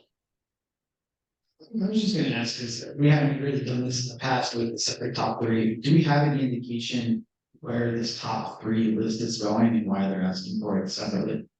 Okay. So the top 3 is not a new thing, it's just been, it's something, you can look at the last one, and I can't name it because I don't have it in front of me, but. And Mark can confirm this as well, that there's always been a top 3, this is the first year it appears that we are voting on it, because I think it's one of those things where it's in the portal and it's then not realized until it's being inputted by the district manager at the time, and it's usually, I think, just from what the top 4 are across, something like that, so so it's not a new thing, it's just we elected in during the exec to vote on that the way we voted in for what order items would appear on the expense and the capital.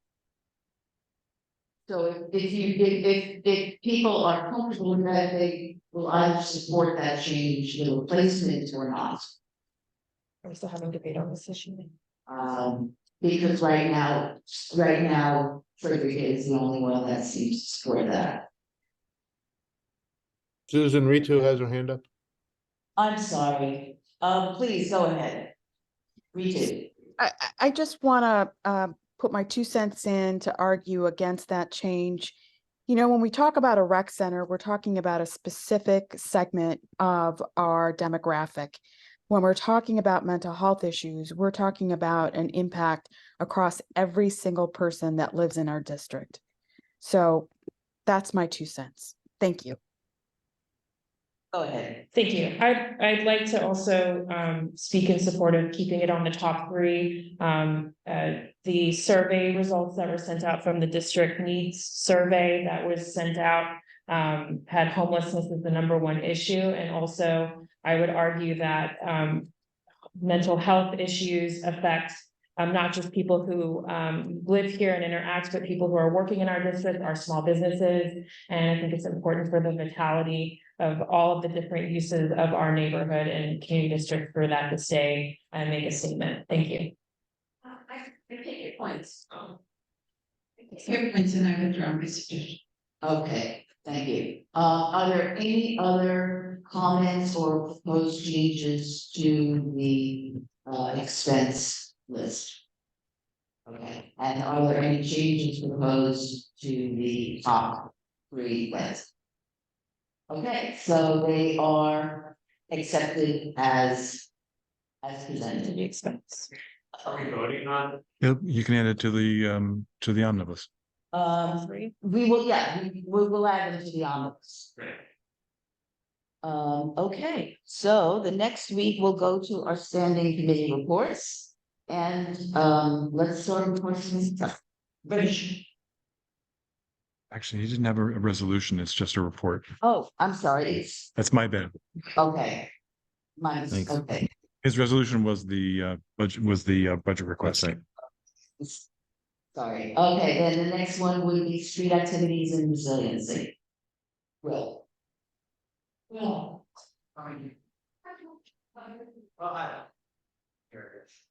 It would be great if you were on camera, though. Oh, now the camera's floating around. Oh, there's a mistake. All right. Relatively short meeting compared to some of our last few meetings. We had 7 resolutions. I'll go through them here. Number 1, the October 31st, Donna Halloween Block Party, Cornelia between Bleecker and West Fourth. That was no show, denied, unanimous. Number 2, November 5th, Gansworth Street Fall Tailgate. This is Gansworth Street between Greenwich and Washington, full street closure. That was unanimous approved. Number 3, Kinder Chocolate event, November 9th through 11th, Broadway Kinder Grand. This is just for stanchions for an indoor event, that was unanimous approved. Number 4, November 11th, Village Fall Fair, Basilica, St. Patrick's Old Cathedral. That was a no-show, Broadway Street 14th, no-show, denied, unanimous. Number 5, Holiday Snow Globe, November 30th through December 3rd, 14th between Washington and 10th. No show, denied, unanimous. Number 6 is in the reverse light of the village, 8th between West 8th between 5th and 6th Ave. That was unanimous approved. And the 7th resolution, we've actually been 6 resolutions. The 7th was our own Halloween parade, so we do not vote on that. So. I'm sorry. There's a resolution in part. Oh, no, that's reference. They're referencing it in their report. So that it's attaching what we used to. Any question on these items? If no objection, we will roll them into the omnibus.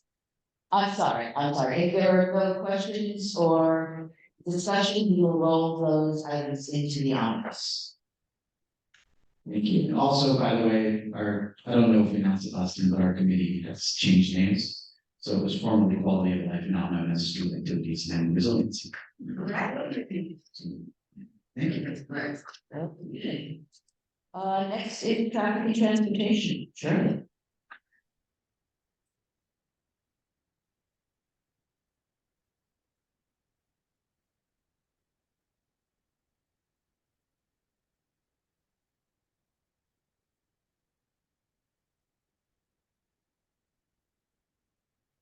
You did call on traffic and transportation, right? Yeah, so I was unmuted. Well, whatever the case. Anyhow, we have 2 resolutions. Both were in response to NYU requests. One was approved, the other was disapproved. First resolution was in support of a no standing anytime sign at the loading dock of 181 Mercer Street, and a no standing Monday through Friday, 7 a.m. to 7 p.m. sign directly across from the 181 Mercer Street loading dock. The resolved, CB2 supports changing parking regulations to no standing anytime at the loading dock of 181 Mercer, which is the Paulson Center on the west side of the street, and to no standing Monday, Friday, 7 a.m. to 7 p.m. on the east side of the street directly across from the 181 Mercer loading dock. Second resolution was in opposition to dedicated parking for athletics teams buses on the west side of Mercer Street near the corner of West Houston Street. Resolved, CB2 opposes providing layover parking space for 3 coach-sized buses on the west side of Mercer Street near the corner of West Houston Street to accommodate buses transporting college athletic teams engaging in sports events with NYU. Further, CB2 urges NYU to provide for these athletic team bus parking spaces within its own property, whether in Washington Square Village garage space or at another of NYU's many properties, or by renting parking space for this purpose. Further, implores NYU to do a thorough search for all alternatives to accommodate NYU's need for athletic team parking facilities and remove these private buses from public space. Further, CB2 proposes that NYU establish a hotline or a similar direct form of communication for constituents to report idling and other infractions by athletic team buses to NYU's Community Engagement Office for remediation. Further, CB2 asks that NYU communicate with the New York City Police Department to establish a system of cooperative coordination that ensures regular enforcement of these pernicious idling and other parking infractions. Be it further resolved, CB2 encourages NYU to arrange for its campus safety officers to monitor the idling activities and report them to NYU's Community Engagement Office. And finally, we request that the New York City Department of Transportation install no engine idling signs along Mercer Street between Bleecker and Westhausen Streets. Okay, thank you. Any discussion? Yes, Carter. First, I don't think there's a forum in the committee. Did you have a quorum at the committee? I'm sorry, what did you say? It's not coming over clearly. Carter asked if you had a quorum at your committee We meeting. did not have a quorum. Okay, so, well, okay, these are not officially out of committee, then these would be new business technically. Okay, Right. so. Yep. For me, I had a question. I've presented them, now they have to be reviewed in new business. So I wanted to call out item number 2. If you want me to speak to it now or. Yes, please do. So I was a little surprised to read this resolution because what they're asking for has existed at this location for decades. The parking for the buses, for the sports teams. And we're saying no, and then we're asking them to do all these things. They have a large university that has their sports complex that's within here. There's no private parking for buses anywhere in Norway.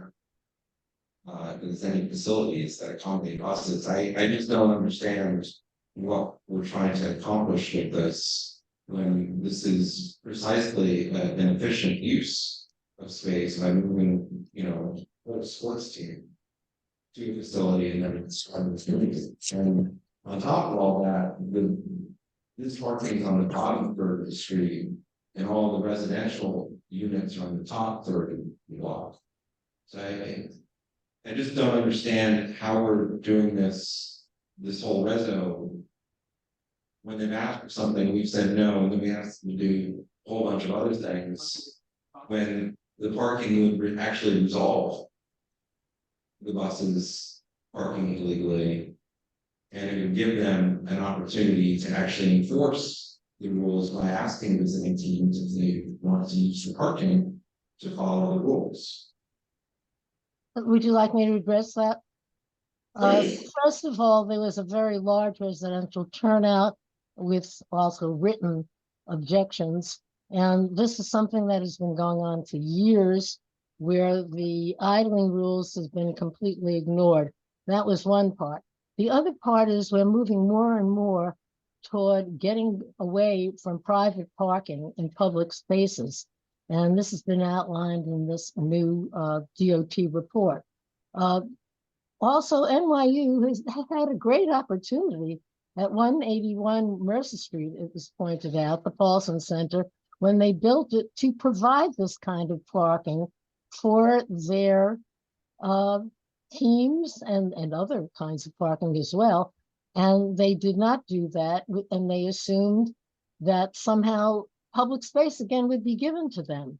So this is totally contradictory to what the availability and use of public spaces, which is for the public, not for NYU's private use. So this is a beginning, perhaps, of stating what the rules should be.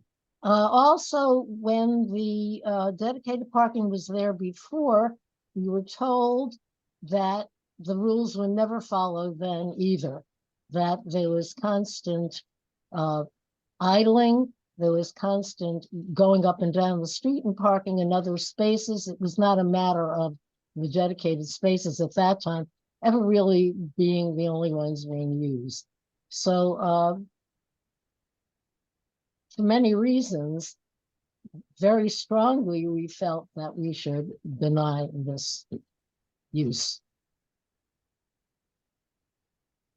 I just wanted to push back on one part of that, which is building parking and buildings. Something that this board ever advocated for, has advocated for, and certainly the city is moving away from that. And do believe that one of the things that the board has pushed for is the loading docks within the interior of the buildings, so that that activity is actually very useful. I just think this is not a great way to engage with the university.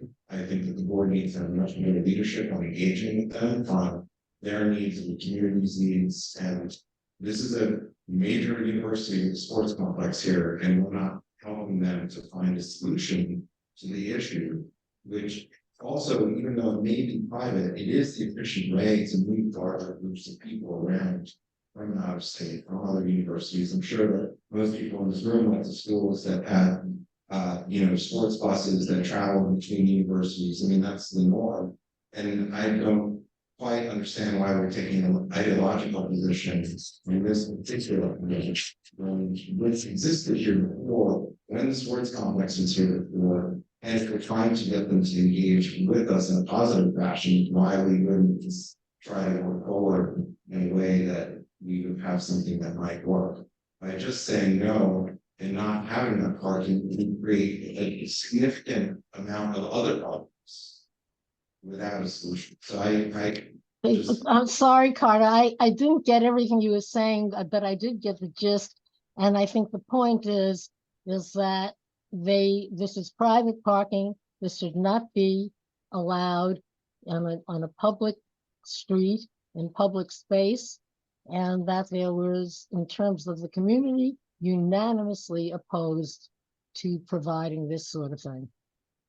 And I think you have to start someplace. The gist I think that I'm hearing from you is that we haven't really gone further on this. I think you have to take a stand. I'm talking for the folks that showed up and wrote in, as well as the folks on the committee that were there. And I circulated it to the rest of the committee, which fully agreed. And that's our stand. Point of order on this item, it was not for the 5-minute parking. The specific sign that was requested was non-NTA bus lane. And those signs exist throughout the city so that buses don't travel. Does anybody else from the committee want to, please? I'm not on the committee, but. Oh, sorry. Should I read or just? Go ahead. So Shirley, in terms of the opposition that you saw at the meeting, was most of that opposition with regard to the idling, or were people genuinely opposed to just having the buses there? Or was it about? It was both. Perhaps we could come up with, some sort of resolution against the idling while recognizing just the genuine need for a space that does not exist right now. There was the general feeling that NYU should not be given parking in public spaces, that they should not be given public parking, period. There was the general sentiment of the community, okay? Katie, Katie, I'm recognizing Katie. Thank you. First of all, it is a bus. We do want to encourage people to use non-car transportation. So we are talking about bringing 50 people in one vehicle instead of 50 people in 50 vehicles. So I want to say that. But surely for the 1 year that I was on traffic and transportation, a similar issue came to us. And that was a request for a bus parking in front of St. Bernard's, Our Lady of Guadalupe, for people to come to a religious shrine. And we said two things. We said one to the pastor, we said, well, if you put that bus there, it's not going to say bus parking for religious shrine, only any large chartered bus could park in that spot. And secondly, and this is to Carter's point, I think this is how we could work out something. We pointed out that there are places, I think in the West 30s, where charter buses are told to park. They're told to drop their passengers off at, Radio City, a Broadway show, maybe NYU, and go park in this other area because, they might be there for 4 hours and maybe they do have to idle because the bus driver can't freeze to death, but it's somewhere that we've all agreed on. So there are places on the street where buses like this are parking, but they're in other designated zones. So maybe we could talk to NYU about the buses going to one of those designated zones. Well, we have spoken about that, Katie, by the way, about suggesting other places. And we felt that it was really NYU's responsibility to seek out other places. And that's why we asked for them to do that in our resolution, that it was not our responsibility. NYU really reneged on their responsibility when they had the opportunity to provide indoor parking at 181 Mercer, and they completely ignored any kind of possibility. And they really have not searched, they have not searched before for any alternatives, and we're asking them to do that. Now, if nothing comes of that, I presume we obviously can pursue it further if we get more complaints. Okay. But I agree certainly with you. Okay, Lois, please, you're gonna stand up, please use the microphone.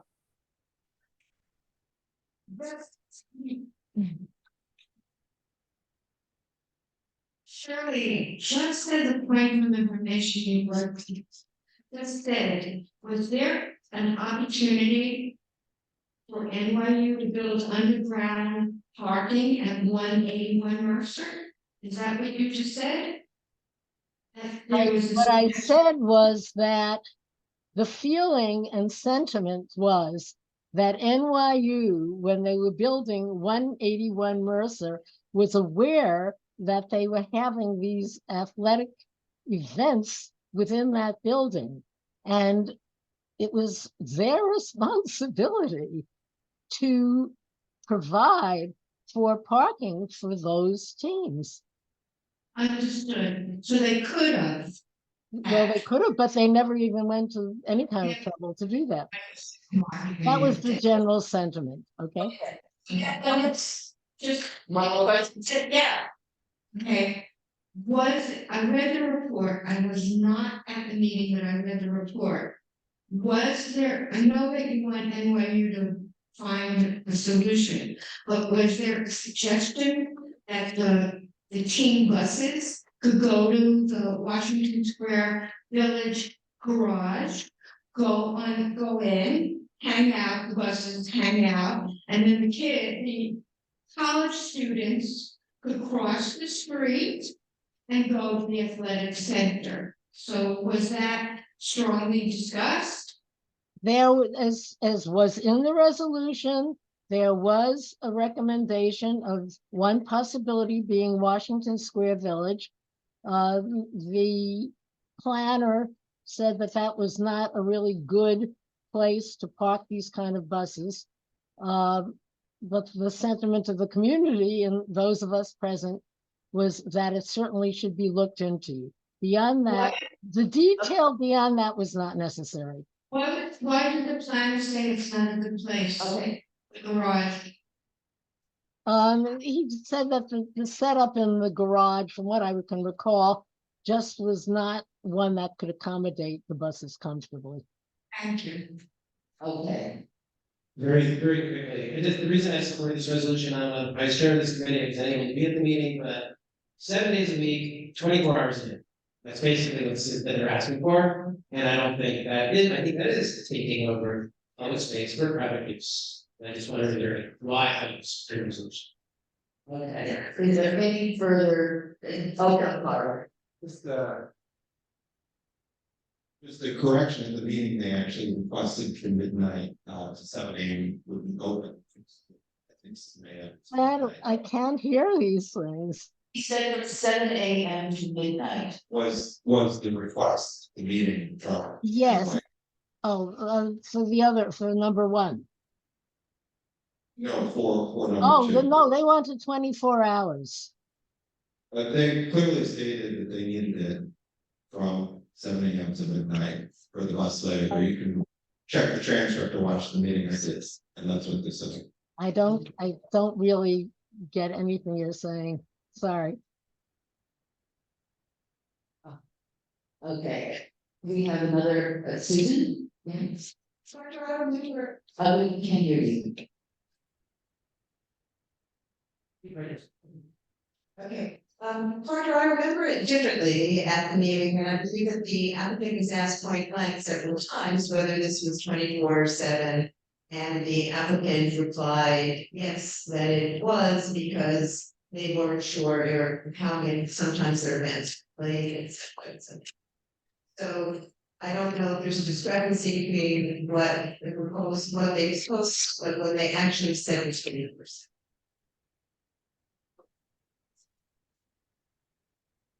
Okay, are there any, yes, Yeah, right, I just want to understand the reality. If these spaces are not designated and you know, it says on to prioritize the down park somewhere else underground. Are the buses just gonna double park in this exact spot to load and unload? Like what?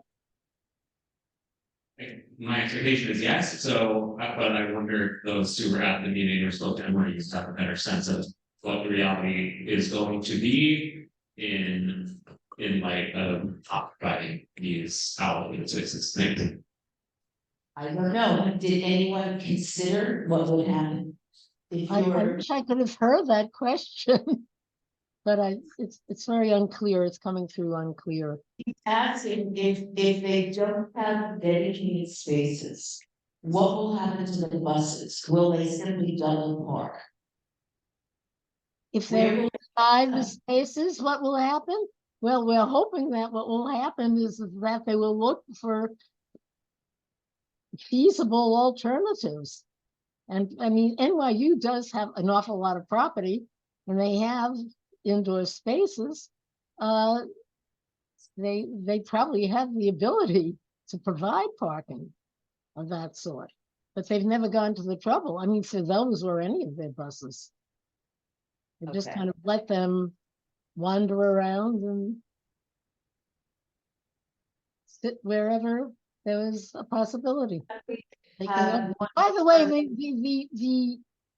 the regulations on the street right now, no parking anytime from 8 to 6 p.m.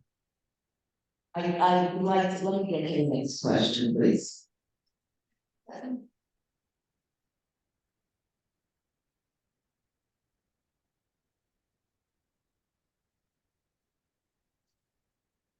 Okay.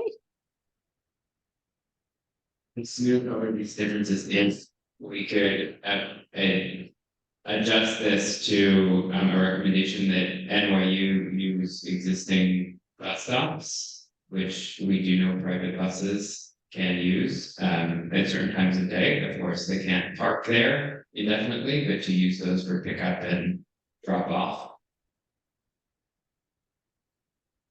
Yes, Valerie.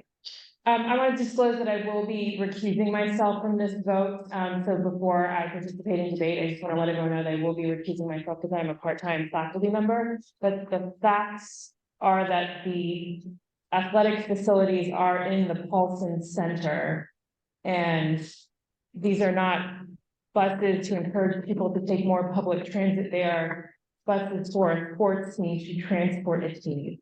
So again, disclosing that I will be recusing myself from this vote, but I just wanted to point out what exactly the facts are. Thank you.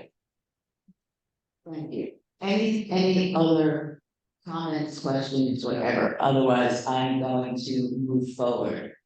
on this item.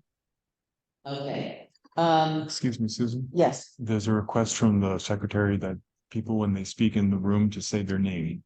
okay, okay. Okay, so I'm going to move both of those items then into the omnibus. And we're going to move over to the next. You want to vote on it right now? Oh, okay. I'm sorry. Without objection to moving it to the omnibus. Okay, then we're gonna vote on it right now. Well, it needs to go to new business, no? You can vote on it either way, Uh, right? Okay, you voted on it already. Okay, your objection to it going into the omnibus, so you're asking to vote on it now.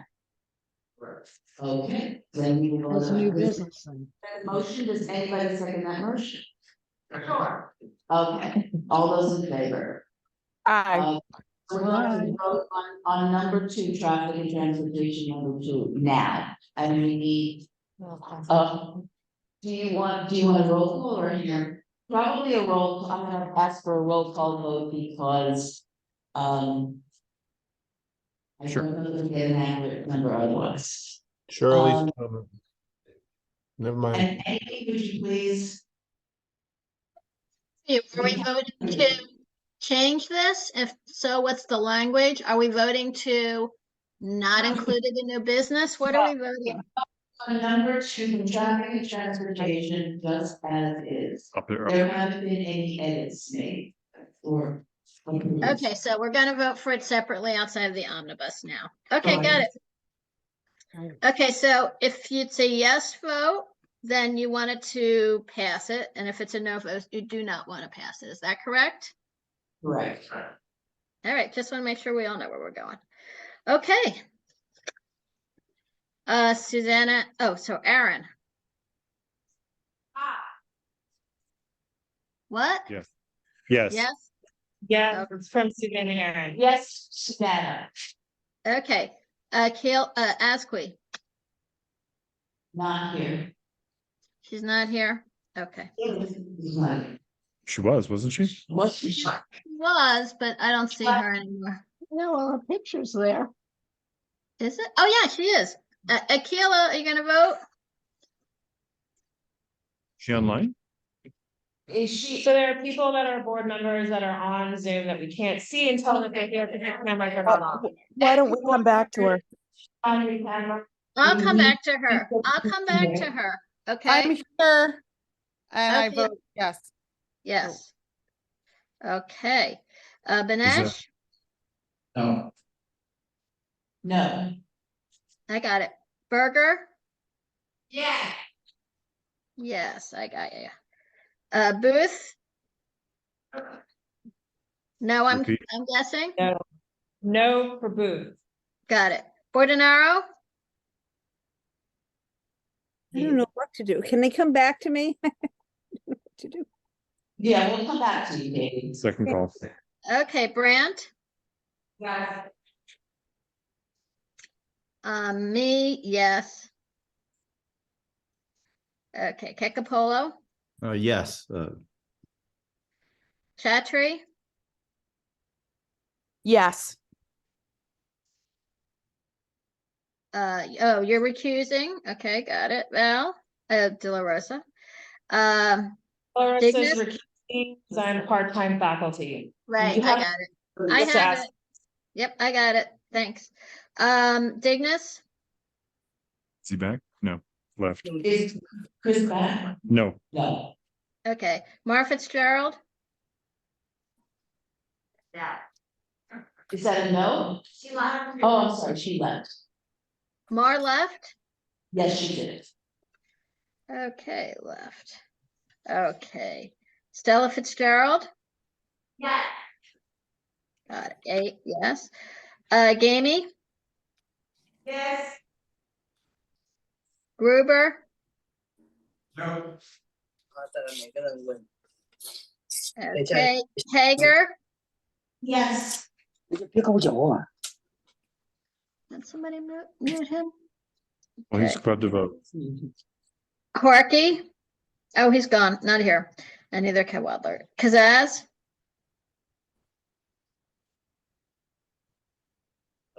Ethan, yes. Okay. Kent, No. Kessler, Kylie, Yes. okay, Laria, Yes. okay, Ma, Yes. okay, Miller, Yes. okay. Okay, hold on. Olson, No. all right, hold on, what number are we on? 6. Sorry. Okay, Osorio, I'm sorry, just repeat that name. Juan Osorio. Juan Osorio, He's. he left. Okay, Raftery. I can't hear you. Oh. No. No. Rakoff? Yes, I support resolution. Okay, I heard, thank you. Let's see, Sands? No. Okay, Secunda, Yes. Siegel, Yes. Smith, No. oh, I'm sorry, Emma Smith, that was. Dr. Shirley Smith, No. Chenault Spence, Yes. okay, Wong, Staying. Doesn't have to. Doesn't have to, that's right. what? That's right. What? Anthony abstained.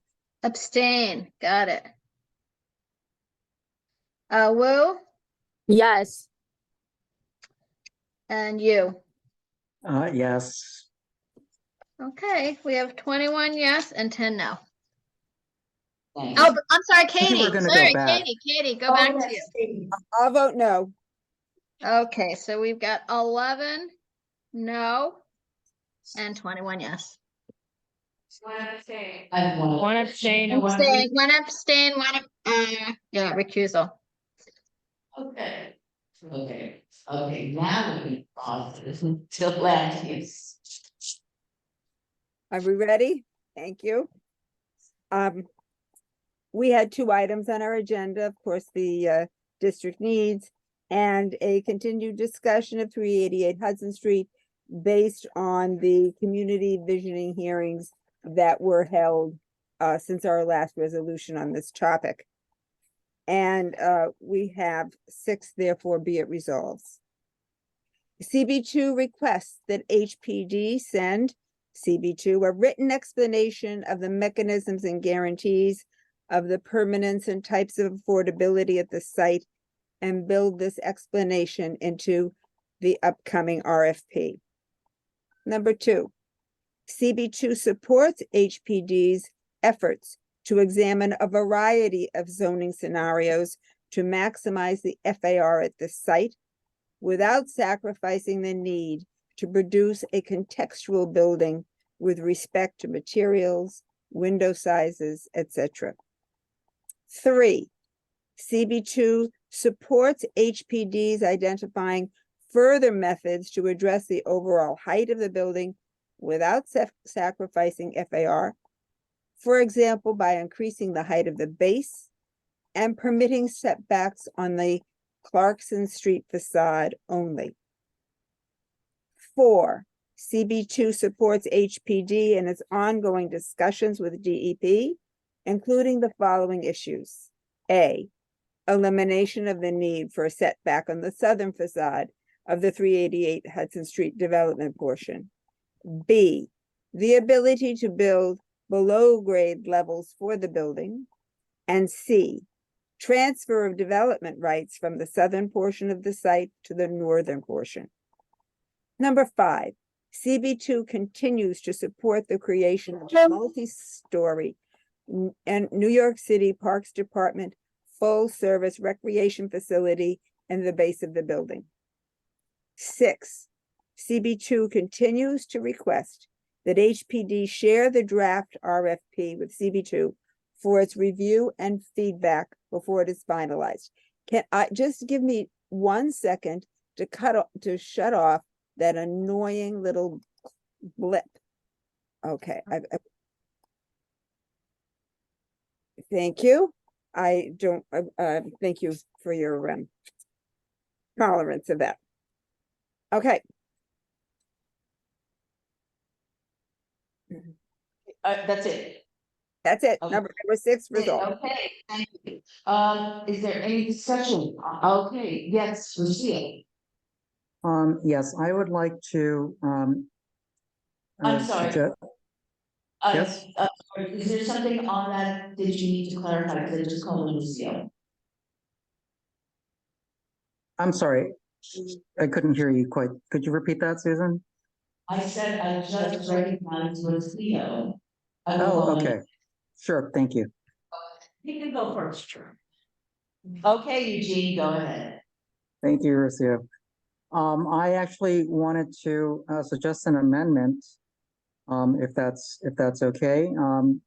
Due to some timing issues, there was a letter which we heard during the elected session today. There was a letter from AM Glick that was sent into our office regarding 388 Hudson. And in the letter, she made some very good points about the issue of permanence at 388 Hudson, and referenced also a letter that the Associate Commissioner had sent to Village Preservation.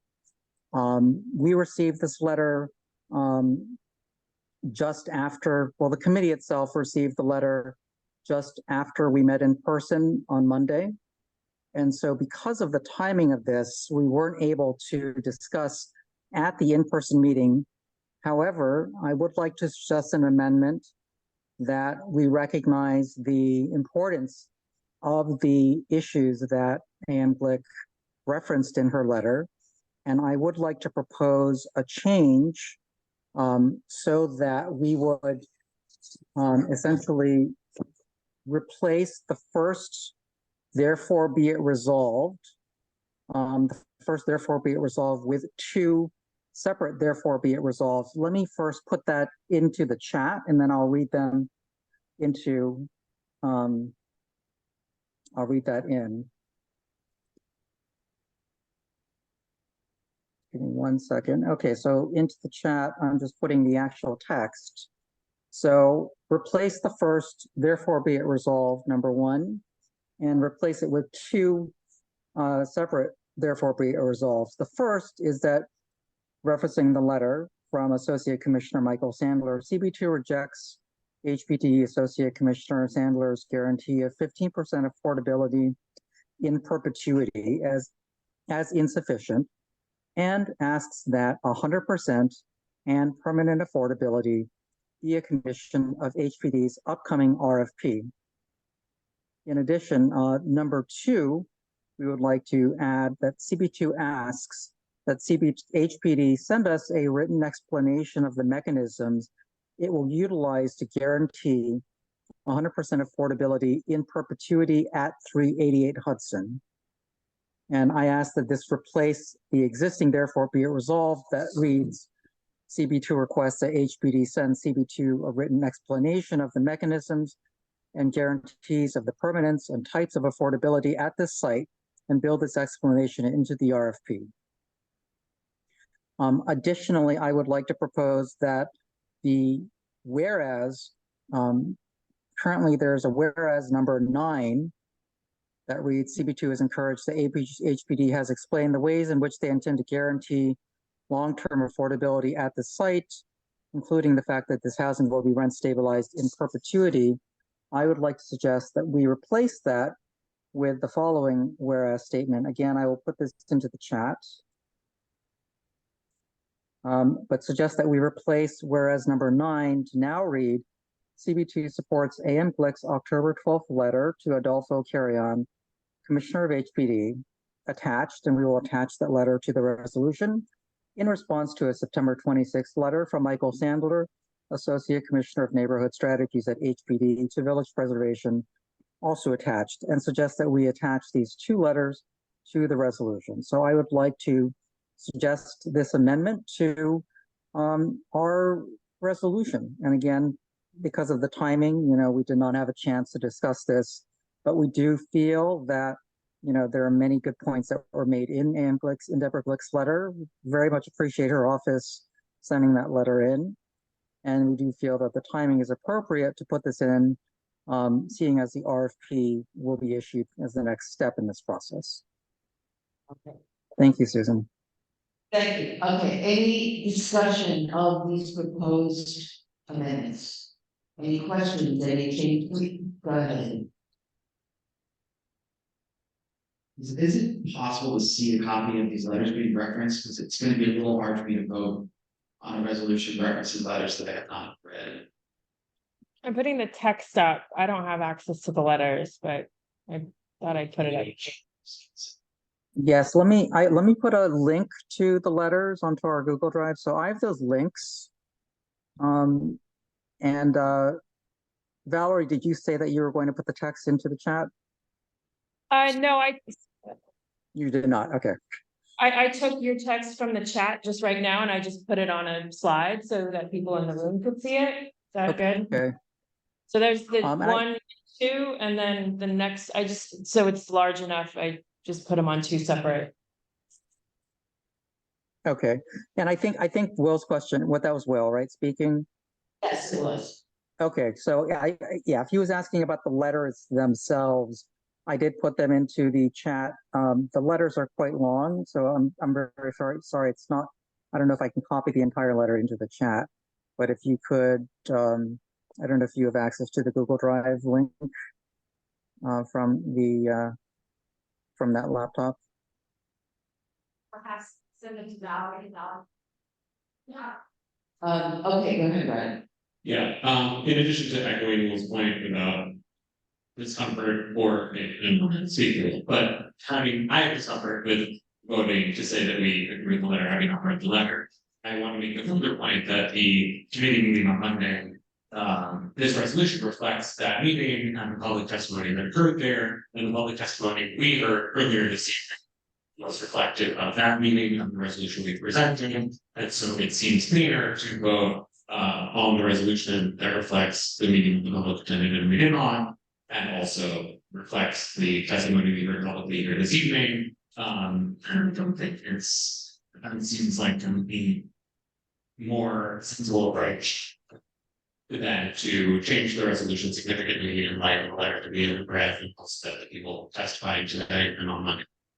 And perhaps we can reflect on the letter at a later date, but tonight it seems out of, so thanks. Yes, Suzanne.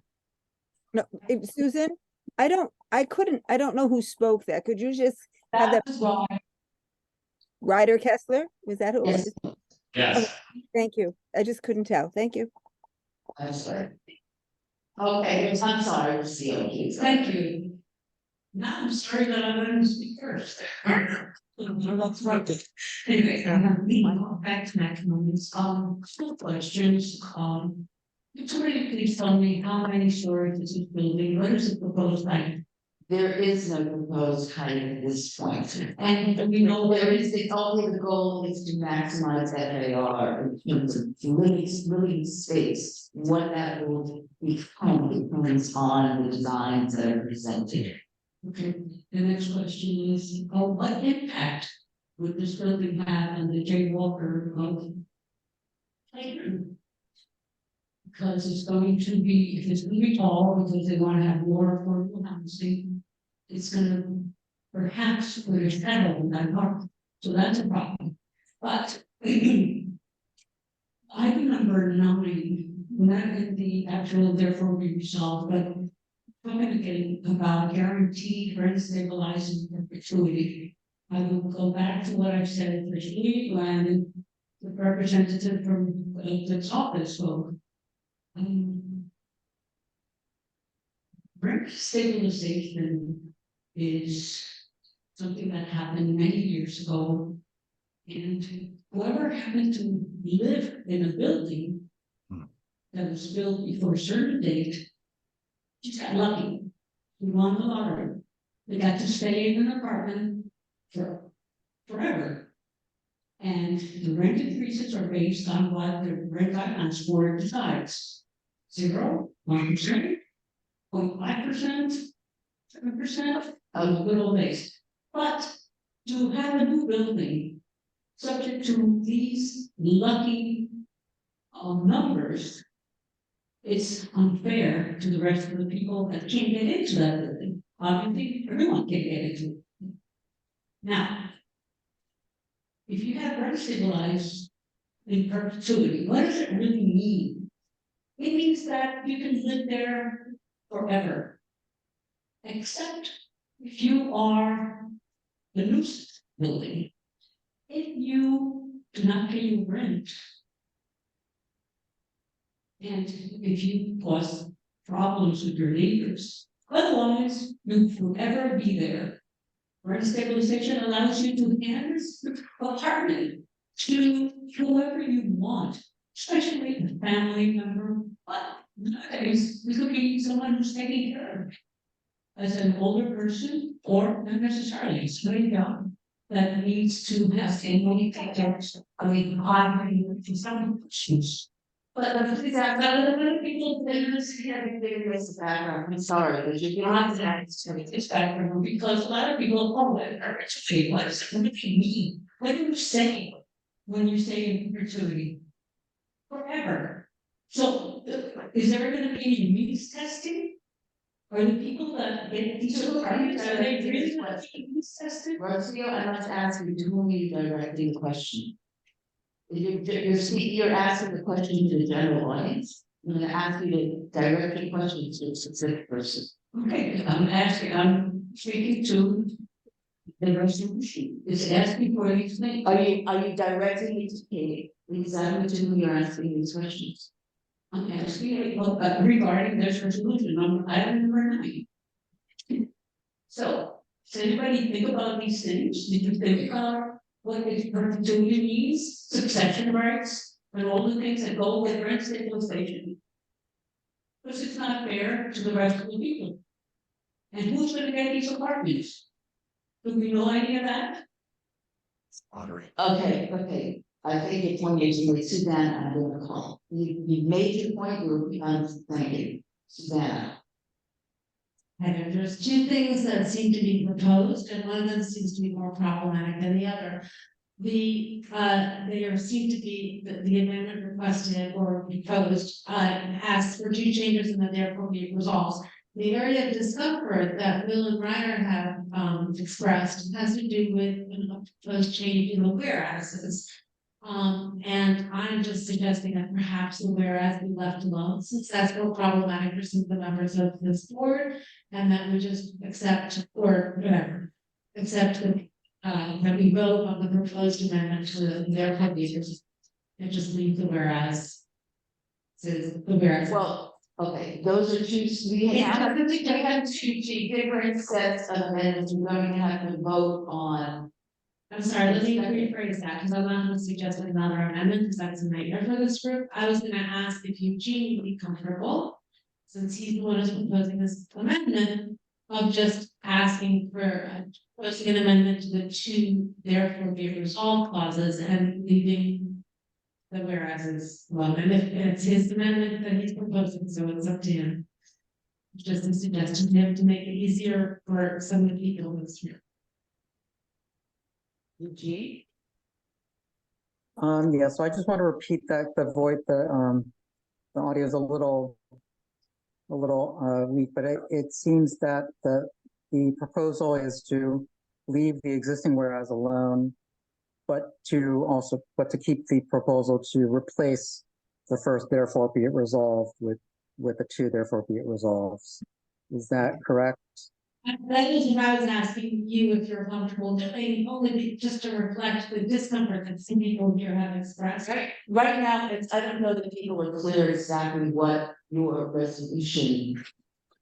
No, this is Eugene's amendment. He's proposing an amendment, and the amendment he proposed is calls for a change both in a single whereas clause, number 9, and in the first two therefore be it resolved clauses. I'm not proposing a substitute amendment to Eugene's. I'm just asking Eugene if he would be comfortable altering his proposal so that it addresses only the two therefore be it resolved clauses and leaves the whereas clause as it is, because because of its reference to the letter raises some questions of discomfort among some members of this board. And it's only the whereas, it's not in the therefore be it resolved, maybe you can just withdraw that part of your amendment. Up to you, it's your amendment.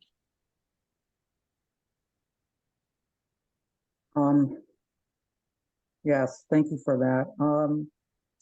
Yeah, I guess I'm just trying to figure out a way to do that and also keep the letter into the, because I would like to have that letter be attached to the proposed changes.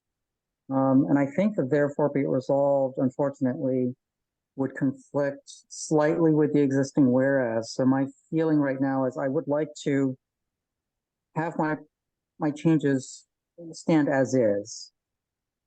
And would like to, I think I would like to keep those, but I see a question from, is that Janine? Katie has something to add Go to ahead, this. Katie. I just want to add that the whereas is very helpful, because otherwise the mention of Michael Sandler in the first therefore be it resolved is a little out of the blue. So, we have to explain where that comes from, I think. Shirley? Yeah, I just have a question in view of what Rocio was saying. With affordable housing, don't they have strict rules about applying and then reapplying for affordable housing? My understanding that there is a test, well, I think we are getting off something, I'm sorry. We're talking about the resolution and the elements of that resolution. We're not talking about criteria, but although it is my understanding that there is a needs test that only when somebody actually applies. Okay. And Susan, may I just add one comment to that? We do not yet know which program that they're going to institute, although there will be rent stabilization in some of the units, but we don't yet know which program, so we don't yet know which tests and which application and which levels of income will come in. That is something that is still in the works, and that HBD has shown us different variations of, but we don't have the final. What we have right now, though, is Eugene's amendment, which we would then have to vote on. That's what we would vote on first. So is there any further discussion of Eugene's? Okay. Sorry, go right ahead. I just want to quickly, this is Janine Kylie, quickly answer Rocio's question. This is the way the program works. So if you don't like how the affordable housing program works in New York City, we would need to change the entire program, change the NIH and rent stabilize. So this is not the place to do it. Those questions are fair questions, but it's not, this resolution and this project will not change those rules. And then second, I just want to share that I emailed everyone the Blick letter, so you can look at it right now.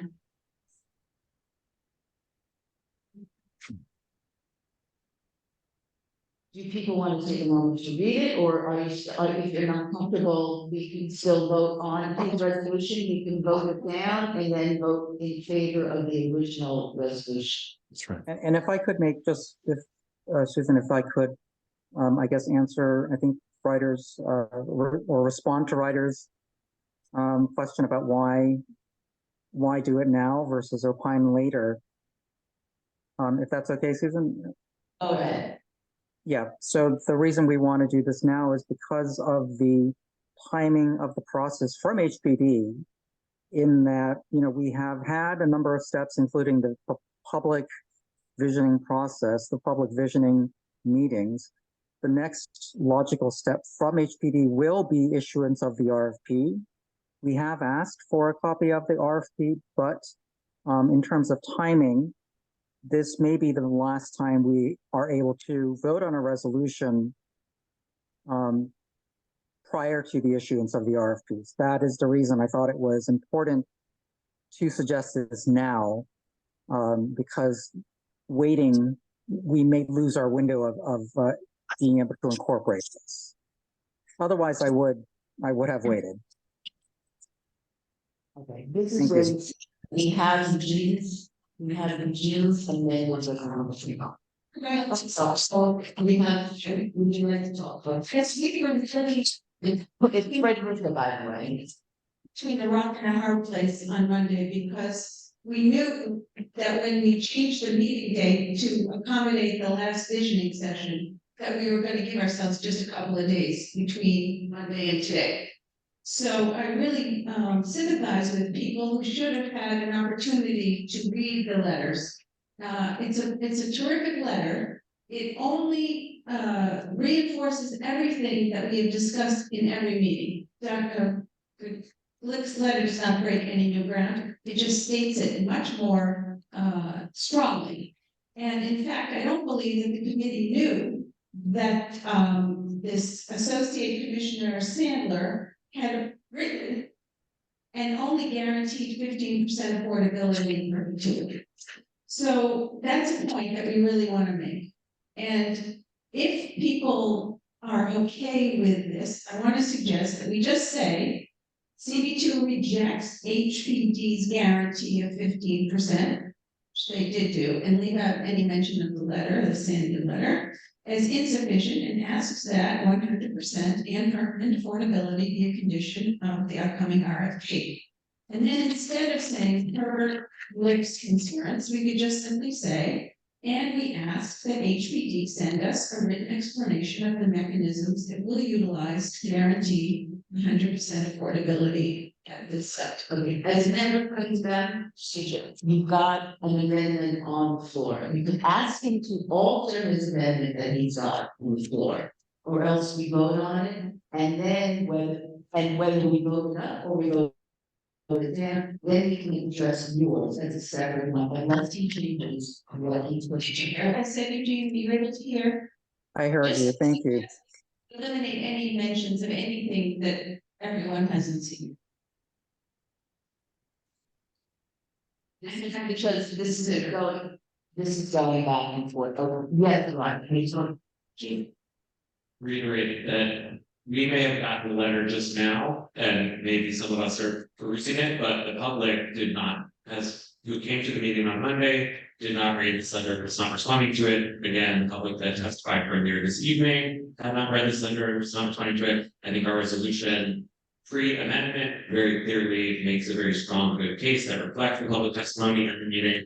And I think it just doesn't seem worth it to shoehorn the letter in.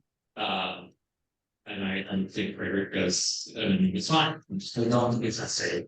Some new members of the letter herself and have a great solution that reflects great meeting, and I will stop there. I would ask, yes, Carter? I was just gonna say, this is an interesting case here because the public has the same opportunity as we do to send their commentary directly in to HPD, because this was an open process. And it wasn't actually a public hearing that was mandated that we had. So this is the board's position that we're submitting, and Ryder is correct that the assembly members submitted her commentary directly. Members of the public can submit their commentary directly, but this is the board's commentary, and that's why I think that we need to be comfortable as a board on our commentary and expressing the points that we're making. And then I think that the changes to the therefore be resolved to 1, 2 are really important. And I think we should just put the other ones to vote. People are comfortable with it. It's amended if it's not, and I think that generally speaking, overall, you know, that this is the response, which is a little bit different on this particular case. Okay. Normally. Okay, Eugene, do you want your amendment to stand as is? Yes, I do appreciate everyone's comments, but I would like to. What we're going to do then is we're going to vote on Eugene's amendment first. And depending on that, then we will decide whether or not we vote on the original resolution as was first presented. Okay. Can I make a suggestion? Yes. That we vote on the two items, the 1 and 2 and 9 and 7. Because people have expressed the differences between the two. No, Eugene presented a single revised resolution. That's what we're going to vote on. If we vote it down, then you can then propose something separate. It could be a smaller version, but I don't think Eugene unless I'm wrong, Eugene, you want us to vote on what you presented in its entirety. Yeah, I mean, I think what Carter's suggesting would get us to the same, ultimate end, right? So I think let's just do the current mechanism. Let's vote on this as is. And if this fails, then, I'd be happy to, I'm sure that we'd be happy to take another amendment and vote on a smaller version, which just changes the first, therefore be it resolved. Okay, then we're gonna vote on, this is Eugene's amendment. Do we have the text to show people, first of all? Valerie, you just. It's in the chat. If people can see the chat, do you want either Eugene or Eugene could read it aloud again for those who don't have. No. That's necessary. Okay. Let's see if we can take a hand vote on this and see what, and see if we then need a roll call. There's fine. Okay. Yeah, let me see if I can put it on, let me put it on one side. Put it on one side. Yeah, just give me a second.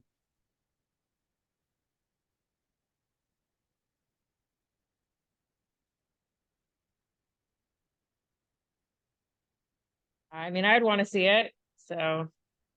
For accessibility reasons, it should be read aloud again if it's going to be put up as printed, as text.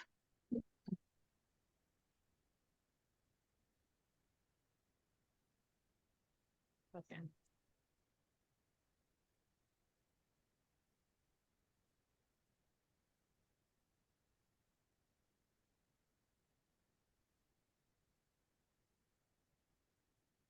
I am happy to read it again.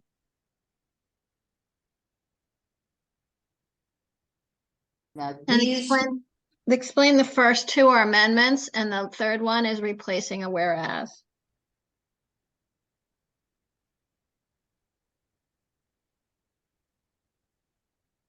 okay, is that correct, Eugene? Yes, it is correct. So, wait, I'm sorry. Is there something being shared? I'll vote in all three. Yes, that is correct. So the first two items are to change the first, therefore be it resolved, and insert these two, therefore be it resolved in its place. And then the last is to replace in entirety whereas number 9 with the whereas number 9 text on the screen. Amy, do you want us to read the text? Yes, I'll read it aloud. Okay. The first two are CB2 rejects HPD Associate Committee Michael Sandler's guarantee of 15% affordability in perpetuity as insufficient and asks that 100% and permanent affordability be a condition of HPD's upcoming RFP. And second is CB2 asks that HPD send us a written explanation of the mechanisms it will utilize to guarantee 100% affordability in perpetuity at 388 Hudson Street. And then the replacing whereas number 9 with CB2 supports AM Glick's October 12 letter to Adolfo Carrion, Commissioner of HPD, attached. In response to a September 26 letter from Michael Sandler, Associate Commissioner of Neighborhood Strategies at HPD, to village preservation attached. Okay, we're gonna vote on that first. All those in favor of this amendment, please raise your hand. And all those against it, well, we're kind of split on this, so we're gonna have to, what's your count? I have 13 there. I don't know what's on the line. We're sorry, but it's too close, we're gonna have to take a roll call. Okay. Seven online. Yeah, I'm raising my hand. Sometimes it's not go. Let's just do it. Okay, so yes, you want to, Seven on. you want to incorporate Eugene's copy and we delete or replace. The other ones, no, you want to keep the resolution the way it is. Okay? Anybody have any questions? Go ahead. Go. Okay, Sorry. Aaron? Yes. Yes, I heard. Asqui? Yes. Banesh? That was no. Mm-hmm. No? No. Berger? Yes. Booth? Yes. Bordenaro? Yes. Brandt? Brenna, yes. Kekapolo? Yes. Chatry? Yes. De La Rosa? De La Rosa? No. No. Okay. Mara Fitzgerald? Oh, she's not here, sorry. Stella Fitzgerald? I didn't hear you, Stella. Yes.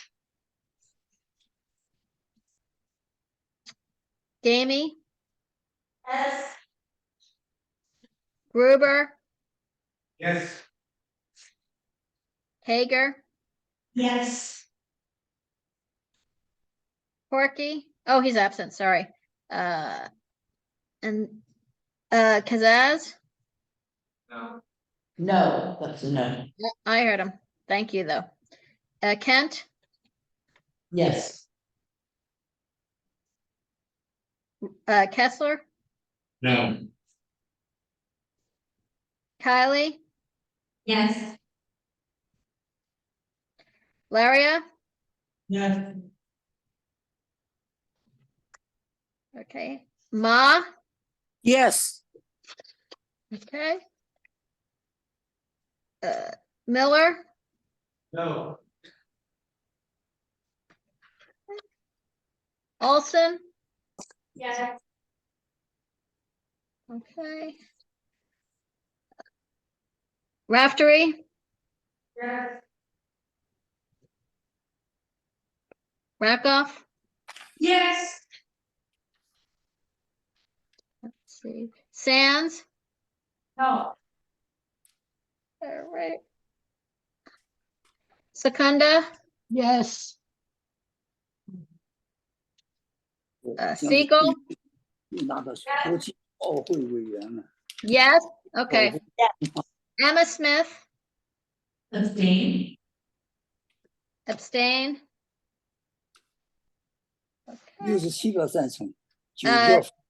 Dr. Shirley Smith? Yes. I got it. Chanel Spence? Yes. Wong? Yes. Wu? Wu? Cheryl Wu? Are you still here? She's still, Well, she doesn't have her camera on, so she doesn't respond, and you have to mark her as absent. all right. Okay, absent. You? Yes. And Chris, I see you're back. Dignus? Hi. Yeah, Okay. I just got back, so I heard a roll call. Oh, okay. Are you voting yes or no? I don't know what was going on. I'm at work. Okay, are you abstaining? It's Probably for the best. Yes. Thank you. Okay. Bless you. Okay, so it passes, it stays, it's 24 yes. Let's see, 6 no, 2 abstain. Okay, thank you. Okay, so the resolution passes as amended. And that, I'm sorry. Just the amendment. That's right. So now you have. Now we have to be correct. We have the amendment. Now we have to vote on the whole resolution. That is correct. Omnibus. In the But omnibus. that happens in the omnibus. Huh? I'm That's, sorry. Amy, what did you say? if you vote on the whole resolution in the omnibus. We now move the resolution as amended goes into the omnibus. Yes. As amended, correct. Okay, now we can move on to landmarks. Chanel? Yeah, I'm sorry, did you call? Yes, Oh, I did. did I miss? No, I called you, didn't I? It No, is really impossible to hear people in the room. The Oh. only person that's been intelligible is Valerie. But I'm ready. Our first everything is unanimous. 17 Barrow Street, application to install a metal gate at the stoop entrance. Recommend denial of the gate as presented and recommend that the applicant return with a design that is more sensitive to and inspired by the late federal style property. It was simply an off the catalog utilitarian gate that was not appropriate for the building. 27 East 11th Street, modify an existing fourth floor rear facade and skylight configuration and modify the terrace. Recommended the application. 560 Broadway to install signage, orange flagpole and flag, install louvers, paint and exterior windows, and install double doors in existing opening. It was just massive amounts of advertising all over a very distinguished building. Recommend approval of the pin-mounted signs, both sign bands and the brass signs and the vinyl decals mounted on the storefront windows.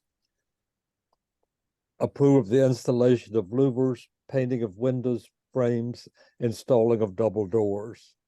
Approving of street level awnings on both streets, noting concern about the rain runoff from the awnings dripping directly onto people entering and exiting the subway station on Prince Street. And denial of the flagpole and flag and the second story awnings as being overkill.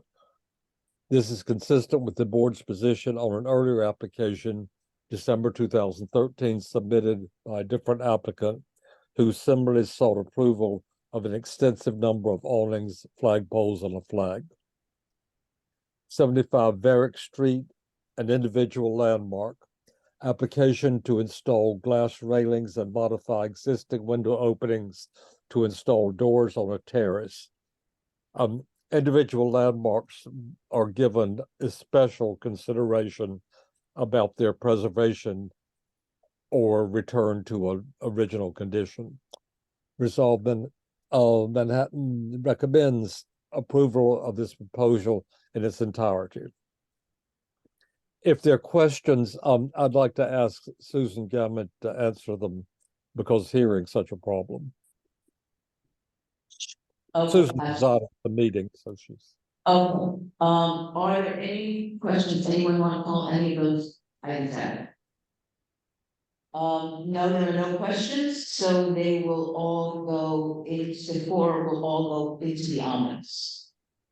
Okay, then next is SLA. Ron.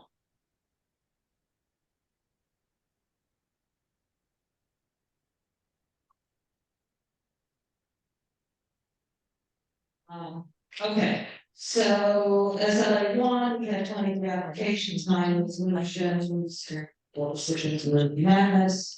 Luigi 196 at 196 Spring Street was a new restaurant line previously unlicensed. Denied license stipulations being adhered to.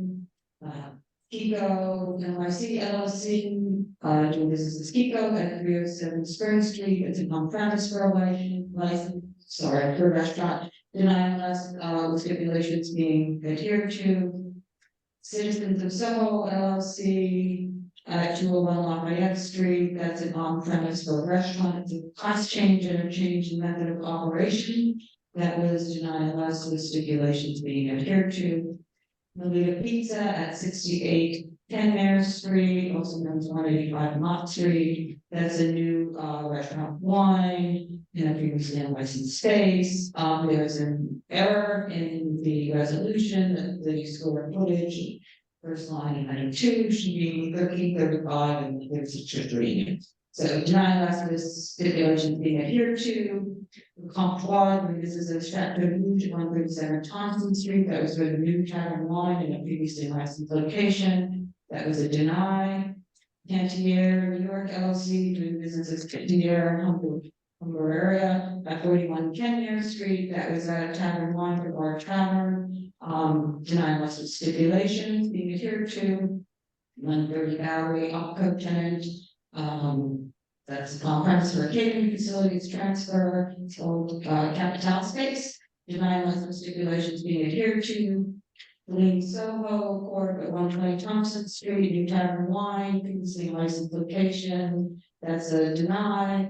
And Aya NYC LLC, at 77 West Houston Street, that's on-premise for restaurant, it's a transfer of the second floor space, that's denying unless with stipulations being adhered to. Items 10 through 23 were all waivers or false. And again, all positions were unanimous. Before we go to number 2, would anyone want to call any of those out, discuss them questions? Yes, Lucille. I have some questions about number 5. May I ask a question regarding number 5, please? Please, go ahead. Thank you. Chateau 137 Thompson Street. Regarding the wording in the resolution about plumbing questions. Can you please tell us what are the additional plumbing requirements for the restaurant? And who inspected the plumbing to include this kind of language in the RXs? That was, the space is very small with a tiny little sink in the back. It was a store before, so these are some of the comments that we got from the residents. Then when they went and looked at the space and already saying there were plumbing issues in the building. And that they just didn't, there were no plans, usually we get plans, drawings that show that's which there were no plans for anything, so they were raising concerns about what happened with no plans were built at, when you're putting in restaurant, washing dishes and everything else versus when it's a school. When you go in there and rolling using the toilet. That was the concern for the residents.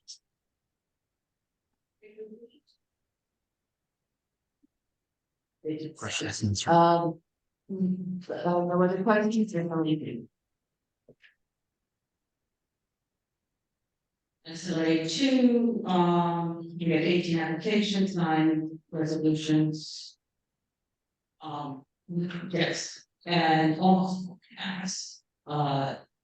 Sushiro Handles Bar at 168 7th Avenue South, that's a new tavern line for sushi restaurant, previously licensed. Location, denial of stipulations being adhered to.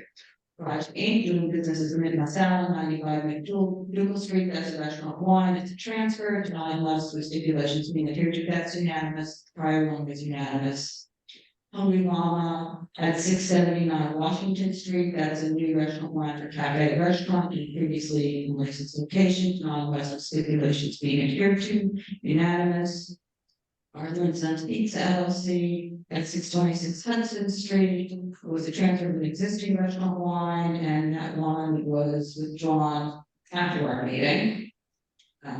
Museum NYC, doing business at N4 Nuevo, 34 8th Avenue, that's an on-premise for a restaurant, which is also a transfer.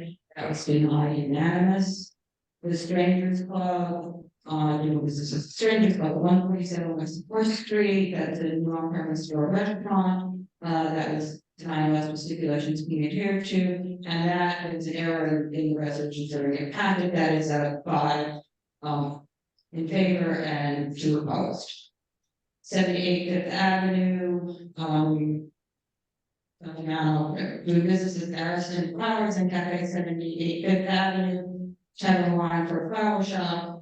This is denied unless with stipulations. We heard this one in July. They did not sign the stipulations in July because of an issue with they want acoustic music. They were not agreeing to that. So we denied the resolution back then. At following that meeting, they just sent in the stipulation signed. There was no conversation, I think, so I just wanted to clear this up. It's now denied less, because they've signed the stipulations.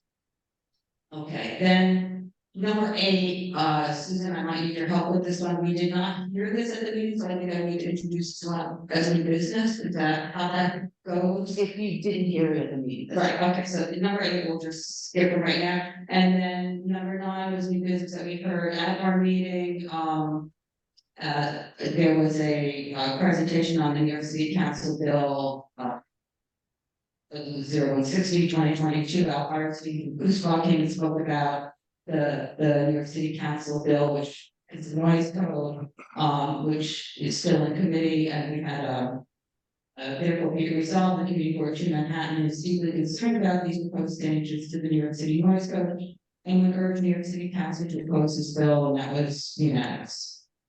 And it was 10 through 18 of the first full withdrawals. So just for clarity, I guess, because one of these is not being thrown in with this because we have to take it up as a new business. Right. Right. Okay, which number was that again? So number 8 is the one Yeah. that's being thrown into business. Okay, okay. And would you please, I know there were a couple of little technical things, please make sure that. Yeah. Since is there any discussion of any of those committee SLA2 committee?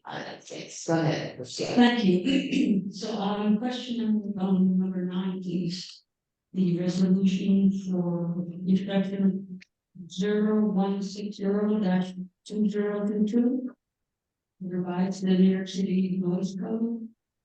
So the sound consultant that came is going to be negatively impacted by this law, that if it goes into law.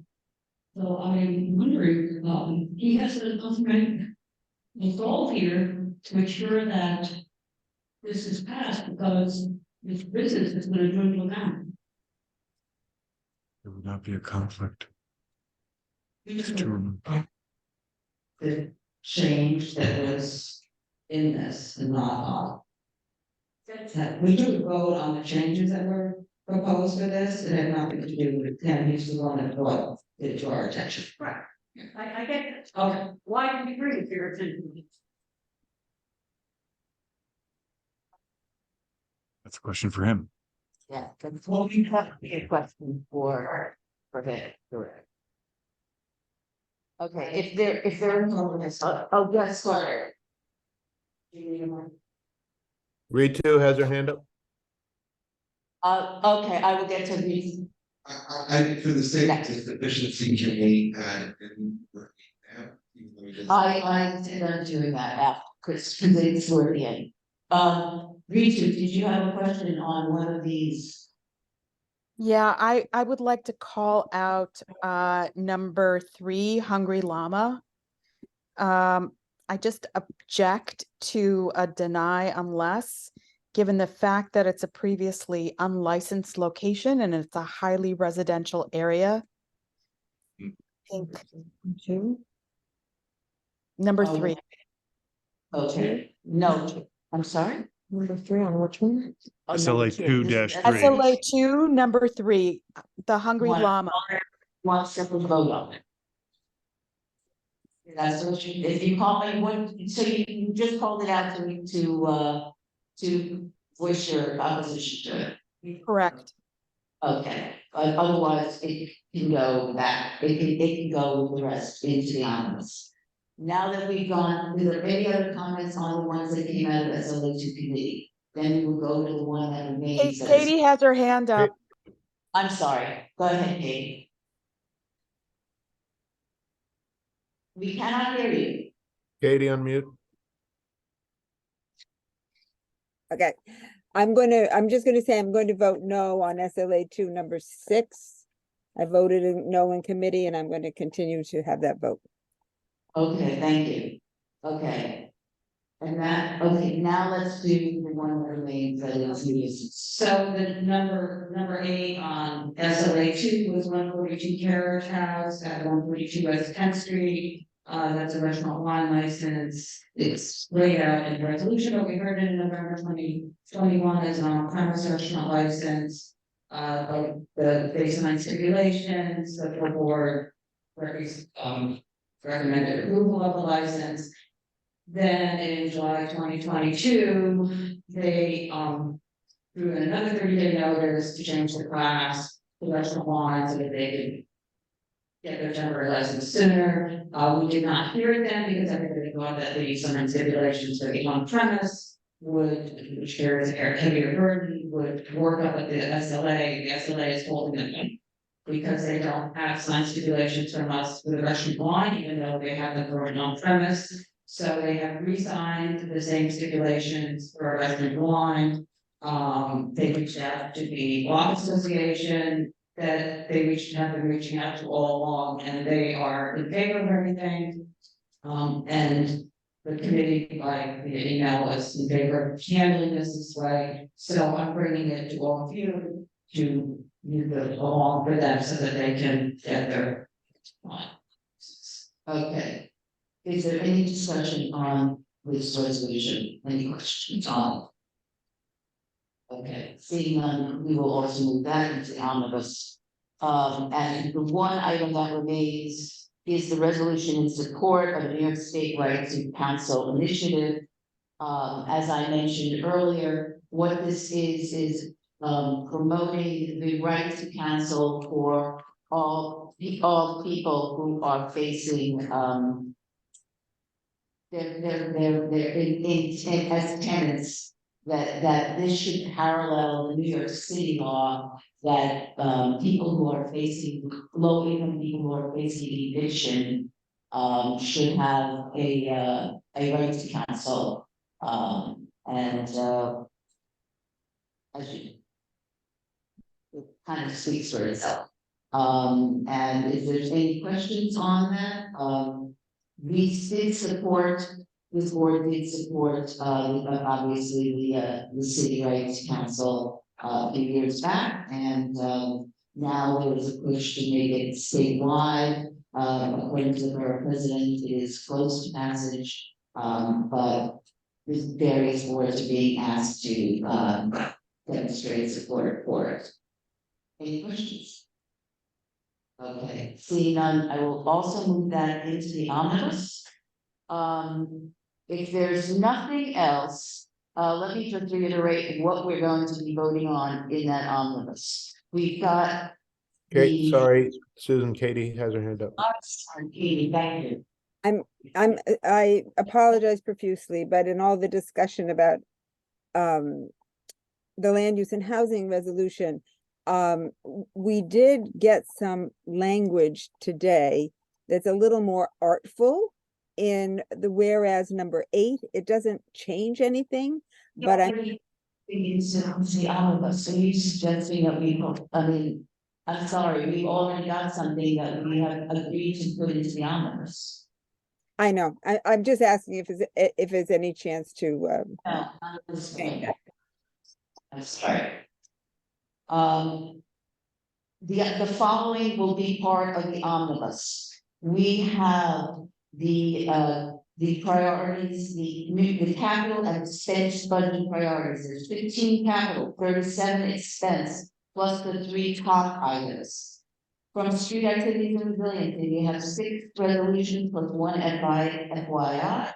From traffic, we have 1. We already voted on 1. We have from land use, we have 1 as amended. We have 4 from landmarks. SLA 1 is 1 through 9. 10 to 23 being layovers, no shows and withdrawals. And from SLA 2, we have 1 through 7, 9 as resolutions, 10 through 18 are layovers, withdrawals and no shows, and number 8 was a new business item, and plus the resolution on the right to council initiative was the second new business item.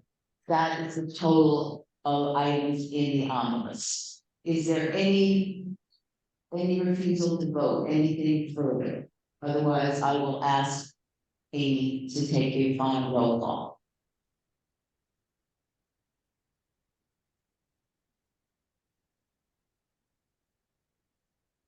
Amy. Okay, I was just waiting for Susan to tell me to go. Okay, Aaron? Asqui? Yes. Dinesh? Yes, except for abstain on land use. Abstain on what? Land use. Land use. Okay, Berger? Yes. Carter Booth? Yes. Bordenaro? Yes, except no on SLA 2, number 6. Okay, SLA 2. So SLA 2, number 6. Yes, Yep. correct. All right. Brandt? Yeah. I'm a yes. Yes to all. Yes to all. Kekapolo? Yes to all. Chatry? Yes, except SLA 3, 6, and 1. Is this number 2, SLA 2, 362? SLA 2, resolution number 1, number 3, and number 6. Got it. Okay, got it. Thank you. De La Rosa? Yes to all, but I need to also recuse myself from traffic and transportation resolution number 1 due to my part-time faculty status at NYU. Thank you. Got it. Thank you. Chris, are you back? Yes, to all. Yes. Okay, Stella Fitzgerald? Yes to all. Gamey? Yes to all. Gruber? Yes to all. Hager? Yes to all. Let's see. Kazaz? Yes to all. Kent? Yes to all. Kessler? Kessler?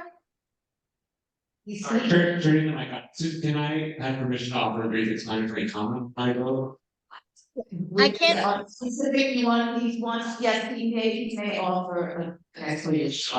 I'm voting yes to all except I'm voting no on the capital requests. I'm voting no on land use, and I want to say it is sorrowfully because I agree with the results, but having now had time to read it in full, the assembly members' letter that we are including, I think it misrepresents profoundly the causes of the housing affordability crisis. And I think I don't feel prepared to sign on to it. So it is purely for that reason that I vote. I Okay. agree with this. Okay, thank you. And you said no to capital? You said no to the capital, the list of capital. Yep, I got it. Just want to make sure. Thank you. Kylie? Yes to all. Laria?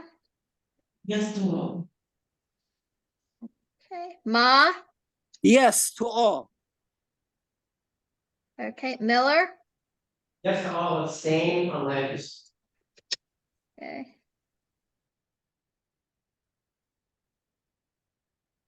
Okay. Olson? Yes to all, but also abstain in land use. Okay, 24.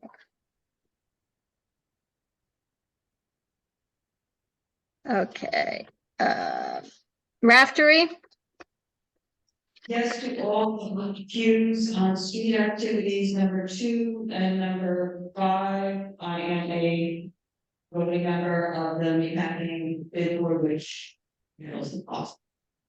okay, I heard it was 2 and 5, but of what? 2 and 5, I need to recuse myself. I am a member of the meatpacking bid board. Voting member. Is this SLA or what? Street activities, 2 and Oh, 5. street, okay, got it. Street fairs, got it. Okay, Rakoff? Yes to all. Okay.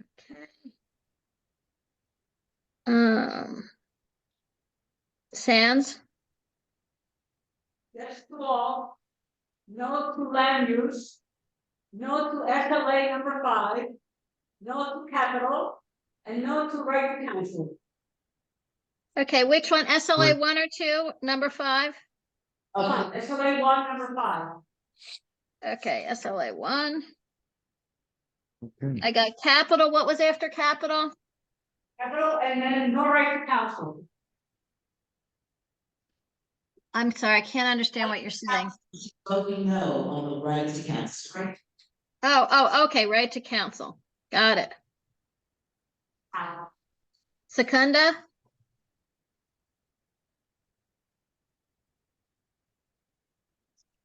Shirley? It appears Shirley's gone. Okay. Okay, Siegel? Yes. Okay, Emma Smith? Yes to all, abstain on land use.